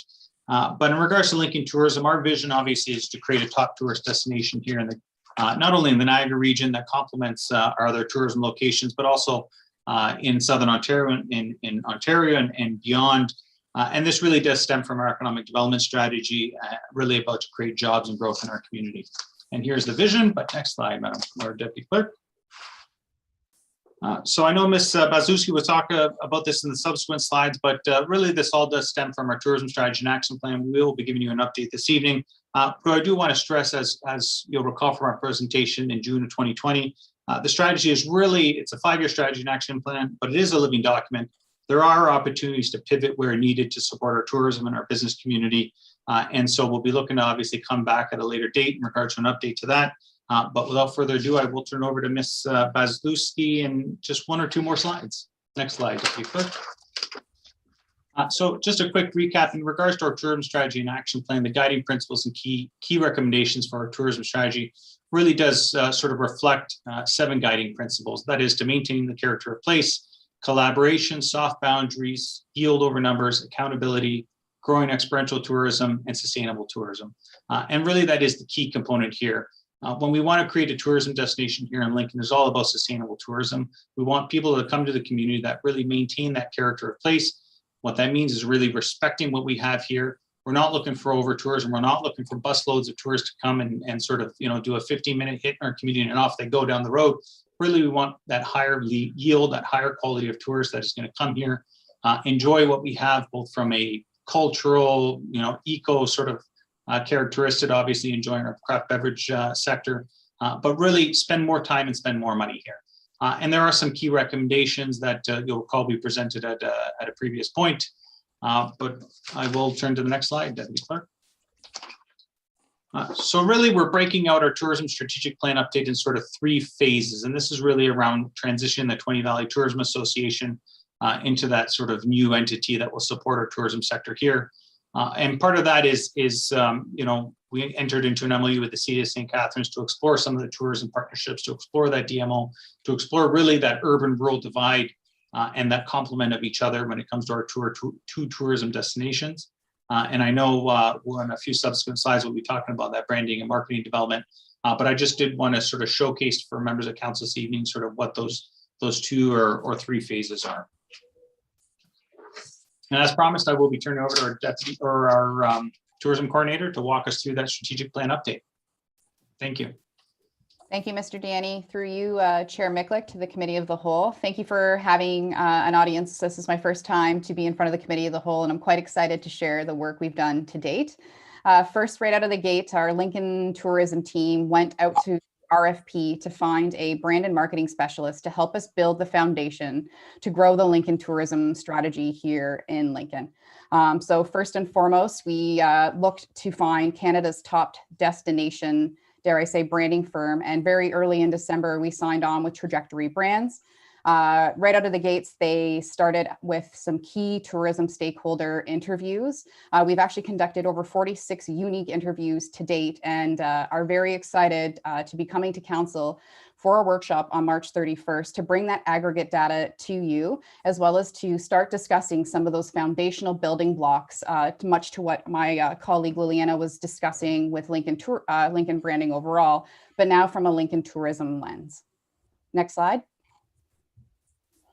In order to truly activate this plan, we needed to call upon our strategic stakeholders here in our tourism community. So to do this, we called upon what we're calling our tourism strategy and implementation team.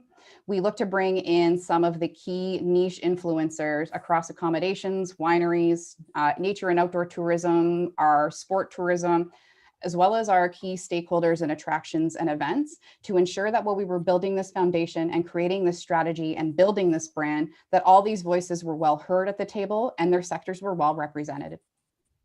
Next slide. Next slide once again. Sorry, Deputy Clerk, one more slide. Pulling on the great news from Mr. Rotz and our Shop Lincoln activation earlier this year, we very early on recognized during the pandemic that one of the easiest ways for us to help our business and to also help our community at large was through communications. So by using a digital tool like the shoplincoln.ca website, we were actually able to create a central hub for all of our local Lincoln businesses to share their current promotions, share their stories, continue to provide consumers with up-to-the-minute information on how their business was adapting and recovering from COVID and how they could still manage to shop local and support local throughout the pandemic. Much like Mr. Rotz said in the earlier presentation, mid-October, we actually changed this site slightly to have a bit more of a tourism-focused lens, sharing the stories and experiences of our Lincoln tastemakers, as well as some of our key Lincoln strategic tourism initiatives as well. Just a bit of a feather in our team's cap. This very infant online platform was shortlisted and nominated for the EDCO Awards earlier this year as well. Next slide, Deputy Clerk. Moving on to some of the key performance indicators from Shop Lincoln.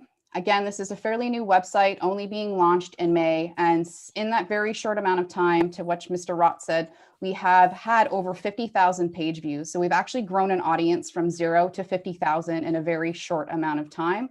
We've seen around 22,000 people actually actively using this site daily, which is really great considering that this was a new tool and new tools are not always early adopted by communities. And we are seeing this not only being used by our own local Lincoln community, but this is actually resonating as a tool into some of our key tourism feeder markets, as you can see in the GTA.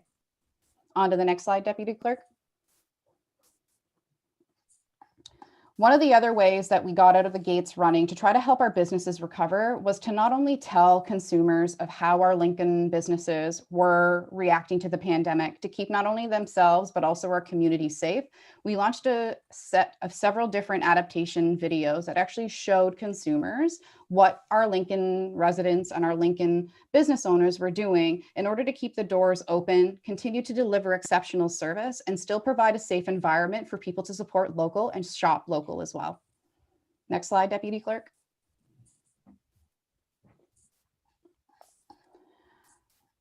One of the most exciting opportunities so far to date in our tourism team, what happened very early on in fall. So recognizing a need for greater collaboration within the West Niagara tourism landscape, we actually signed a memorandum of understanding with the City of St. Catharines.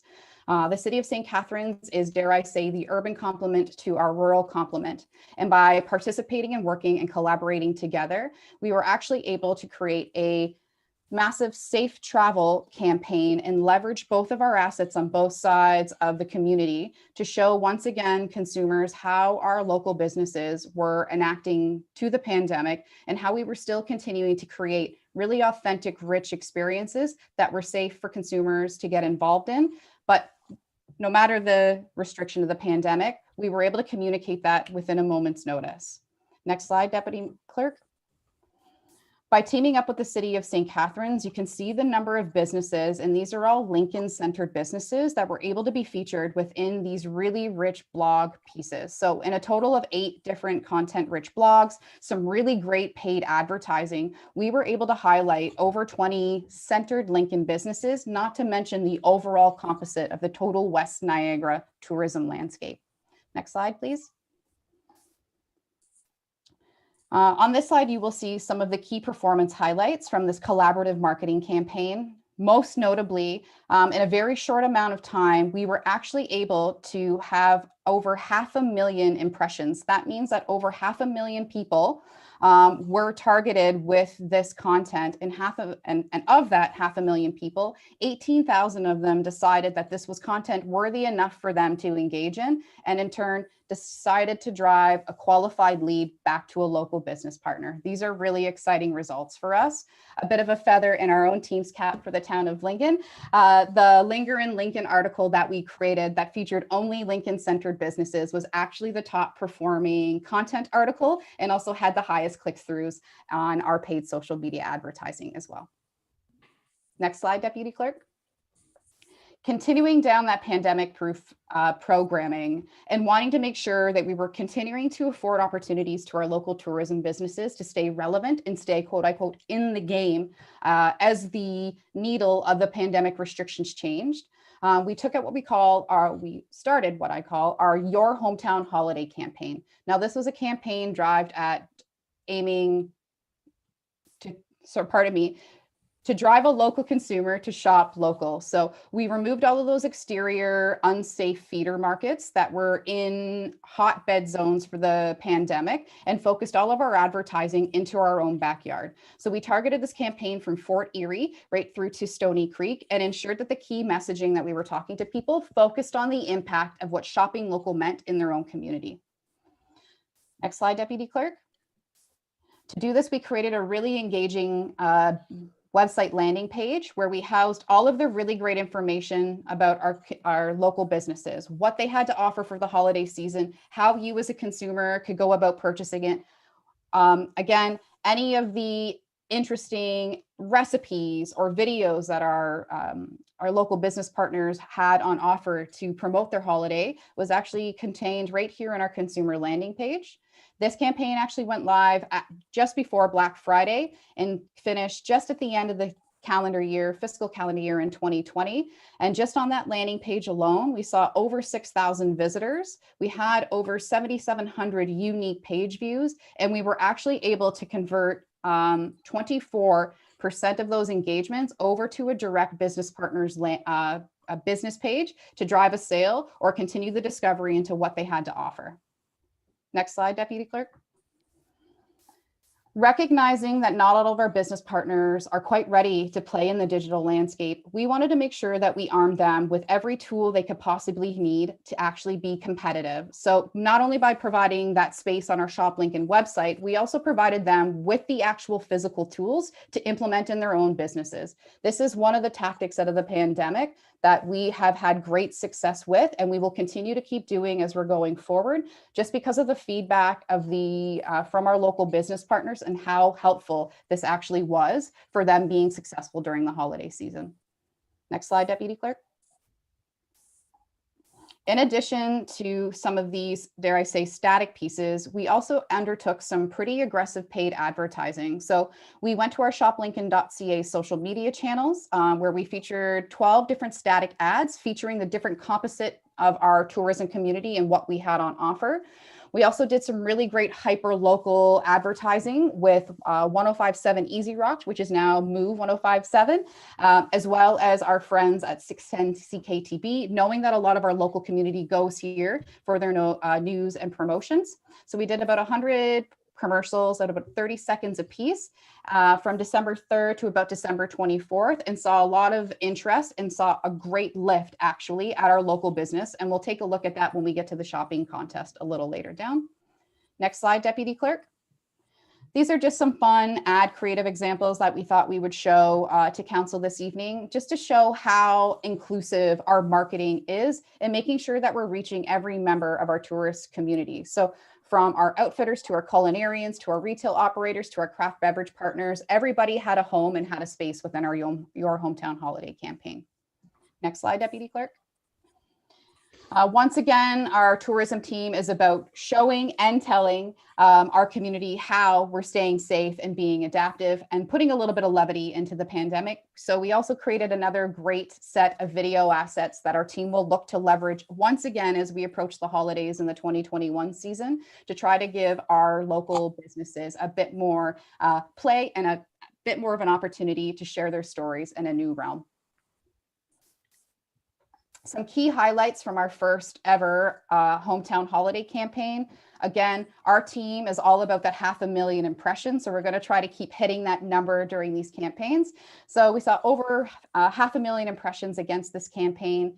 Again, we had about 42,000 people actually engage with either one of our ads, our videos, one of our interactive posts. We saw tons of performance on our landing page. Once again, over 7,700 views from a website that had nothing in May to an audience of over 7,000 people now consistently going back to this website to look for this information. These are really great trends of positivity as we keep moving forward. Next slide. This is quite possibly our team's favorite slide and our favorite moment of this entire campaign. In order to try to encourage a consumer to shop local, as well as to shop and buy more while they are shopping local, we created a shop local shopping spree contest. So what we did is we actually armed our businesses with a ballot box. And when consumers spent $50 or more in their store, they were entered for a chance to win a Lincoln Hometown shopping spree. With this small tactic, we were actually able to collect over 700 ballots at 18 participating businesses, which actually equated to $35,000 in economic impact in just a very short amount of time. So another great learning from the pandemic of what we can be doing in the future to continue to keep driving this economic impact right back at our partners' businesses store. Next slide, Deputy Clerk. Thank you. I would like to call upon my colleague, Stephanie Hicks, Interim Director of the 20 Valley Tourism Association, to partake in the slide. Ms. Hicks. Thank you, Brittany. I am thrilled to be here this evening wearing my other hat and feeding my passion for tourism. I just wanted to give a quick overview from the TVTA from an organizational standpoint that is winding down. From the operations, the everyday operations, the office is still active to respond to communications that come in. We still offer social media marketing assistance to our members that contact us and just completing daily office tasks. As far as activities go, TVTA has partnered with the Town of Lincoln Tourism Department taking the lead role, and we have been able to create and execute some incredible activities, programming, and marketing assets. The first large pocket of funding came from the Tourism Industry Association of Ontario, and you can see by the list below and from what you have heard from Brittany this evening and what is coming up, that the funding was able to support a giant tourism footprint within the Town of Lincoln in such a challenging year. Next slide, please. And I will put it back. Oh, nope, this is me as well. So Winter Wine Fest, it's so near and dear to our tourism operators and TVTA and the community that letting it go or having it not happen was not an option. The TVTA pre-COVID successfully was awarded some Celebrate funding, and we knew we had to put it to use. So after several pivots to the planning with the ongoing COVID-19 restrictions, Winter Wine Fest at Home was born and placed online for safe pandemic-proof programming that I will now pass over to Brittany to take you into that experience. Thank you, Ms. Hicks. Once again, Winter Wine Fest was the one legacy event here in Lincoln that we truly owned and is one of the key pillars that signifies winter in the Niagara tourism landscape.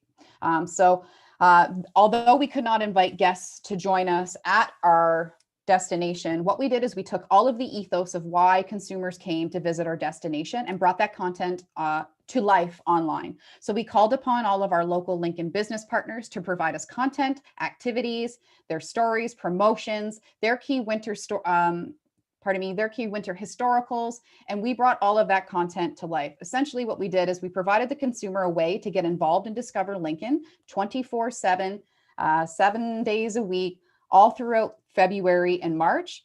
Initial success so far to date, we'll be providing a bigger report on this, but has been glowing within our own community. Again, this was a Niagara region centered activity. This was meant to bring our local community into Lincoln to discover their own backyard and enjoy the winter wine fest at home, as opposed to down in Jordan Village.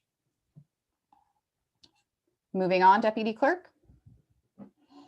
Looking ahead to 2021, the work is not done, we're just beginning. We were very fortunate enough early in February to receive great news from the Ministry of Heritage, Tourism, Sport, Culture Industries that we had actually been successful in receiving the Reconnect Festival and Events Fund. So to the tune of $83,920, our team has now been able to put together a spring activation that's going to encourage, again, safe discovery of the Lincoln destination by providing businesses with an opportunity to participate, in a gamified scavenger hunt where consumers will actually have an opportunity to explore, experience, and earn rewards for shopping local, discovering Lincoln, and staying loyal to our community. Next slide, Deputy Clerk. Much to my fellow economic development team's comments, our big goal in 2021 is to ensure that we're continuing ongoing recovery and adaptation support to our local business community. So for our team, it's all about building capacity and getting our local businesses back to their pre-pandemic capacity. So continued advocacy is going to continue to happen. We will always look for additional collaboration and spirit of collaboration to bring business partners together to try to leverage what's in, dare I say, our own cupboards, to try to make a go at being a bit bigger and better together. Next slide. Another big activity on the tourism work plan is really building out the Lincoln tourism brand and product launch. So as you can see, we've completed the first 2 phases of our initial plan, and we're moving into activation shortly thereafter. So we will be coming to council, as mentioned, at the end of March with a very robust interactive workshop where we're going to present our findings to date. But from here, we'll be going again back out to community consultation to circulate these ideas with our key tourism stakeholders, as well as our local community members, as well as council and other key players in the tourism landscape here in Niagara. Next slide, Deputy Clerk. Thank you, Ms. Bazlowski. And I'm going to jump back in here, members of council, just to wrap us up. We actually touched upon this in a previous slide, so I'm going to ask the Deputy Clerk to go to the last slide here. And really, this is about, and building off what Ms. Bazlowski just talked about in terms of supporting our businesses, our tourism businesses here in Lincoln, whether it be the wineries, hospitality, restaurants, so on and so forth, really advocating for them and trying to get as much sort of, economic recovery funds into our community. So as the council may have been, or we, previously communicated, the town of Lincoln, working with some of our local area municipality partners, really advocated for the federal government to receive sort of $2 million in support and adaptation recovery for our tourism sector. And after much hard work and sort of, really putting together some, good projects for our local tourism business here, we were able to support 42 local businesses with over $500 or $500,000 in adaptation recovery funding to support projects such as patio expansions, digital assets, sanitization and such. And quite frankly, the fact that Lincoln has received over 25% of the overall $2 million available funding really does solidify the importance of our tourism sector here in Lincoln and how it really contributes to the overall GDP and economy. And we are a major player when it comes to tourism. So with that, we are going to conclude our presentation this evening, but I did want to give a quick shout out to Ms. Bazlowski and Ms. Hicks for working hand in hand to really support our tourism industry here. Ms. Bazlowski has only been here really for a few short months, and as you can well see from this presentation, has hit the ground running. And council really did make a committed investment in 2019 to support tourism in 2020 and beyond. And just to showcase what we've done over the past little bit was really what we wanted to do this evening, and to really map out where we're going in 2021. So look forward to any questions this evening, and thank you.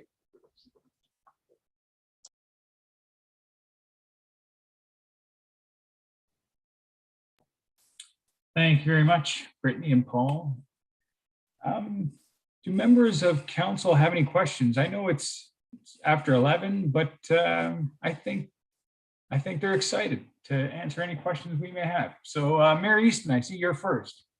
Mr. Chairman, it is 11, but I think it's really, we really have to spend the time. We just cannot let these excellent reports go by without commenting on them.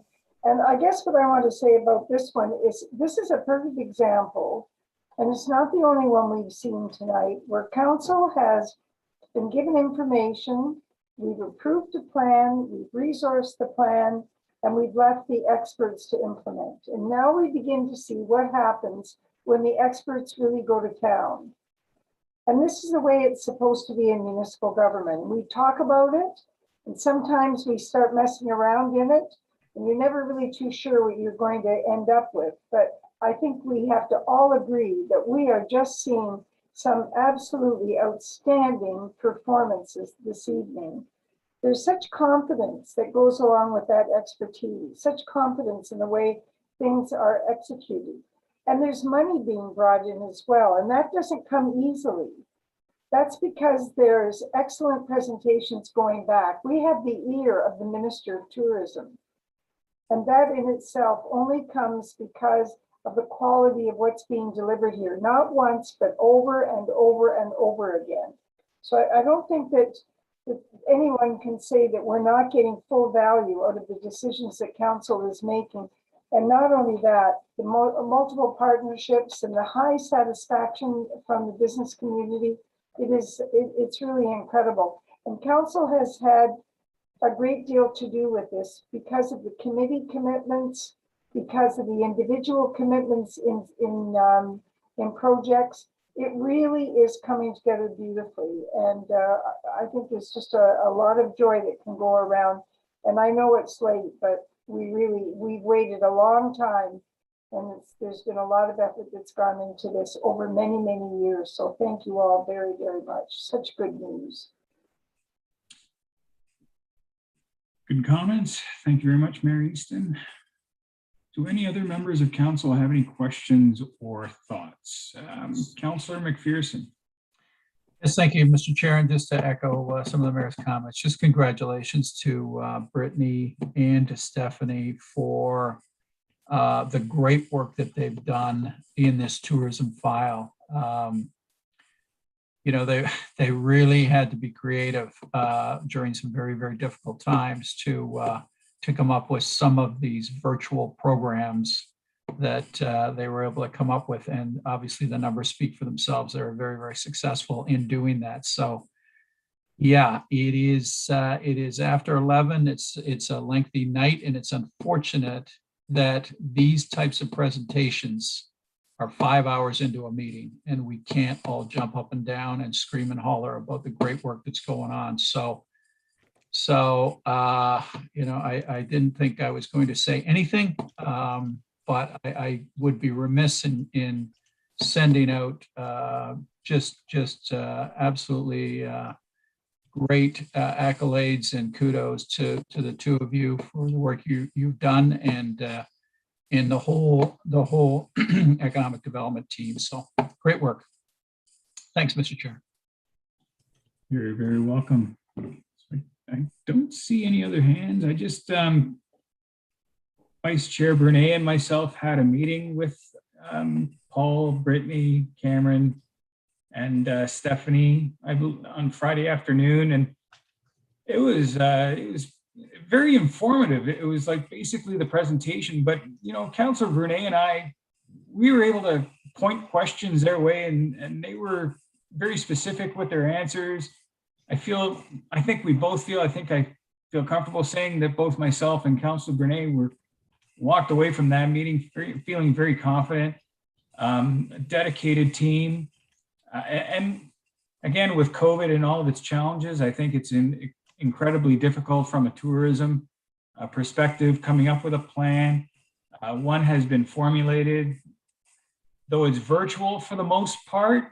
My thoughts are that by creating a fantastic virtual experience for folks that are perhaps from all over the world, or even Toronto for that matter, by having a great virtual experience, they're going to want to come here personally to see what we have to offer when we're ready to accept the crowds, you know, in a safe way. So I think it's important to maintain that virtual and that electronic presence, you know, so that we are ready to welcome these folks from everywhere in a physical world. I see our CAO, Mike Kirkopoulos, has his hand up. Thank you, Mr. Chair, and I don't want to be the one standing between you and the end of this meeting, but again, I did want to just, I think, tell council, and I know council knows this, but you're incredibly well served by this team, a small but mighty team that is performing incredibly well. So all three presentations this evening by Paul, Liliana, Brittany, Stephanie, I think all are a testament to the type of work council can expect moving forward and has come to expect over the last number of years. So my sincere appreciation, and I think earlier the mayor made a comment about, you know, who's writing some of the stuff and making the CAO look good. Definitely this team makes the CAO look good every single day. So my sincere thanks to all of you as well. And of course, I forgot Cameron in there. And so thanks to Cameron as well. Yeah, thank you. Yeah, I spoke to Cameron last week, and you know, he was complimentary of the leadership he's been working under, you know, as far as developing himself and his abilities moving forward. So fantastic job. I don't see any other comments, any hands. There being no further discussion, I have a motion moved by Councillor Rajema that report AD-06-21 regarding the Town of Lincoln's Tourism 2020-2021 update be received for information. I will now ask our Deputy Clerk to call out the vote. Thank you, Chair. Councillor Bernay, Yes. Councillor McPherson, Yes. Councillor Micklick, Yes. Councillor Pachariva, Yes. Councillor Reimer, Yes. Councillor Rajima, Yes. Councillor Russell, Yes. Councillor Timmers, Yes. and Mayor Easton. Support. Thank you. That carries, Chair. Thank you very much. Confidential items. I do not see any confidential items. They're confidential to me too. Committee remarks. Do we have any committee remarks?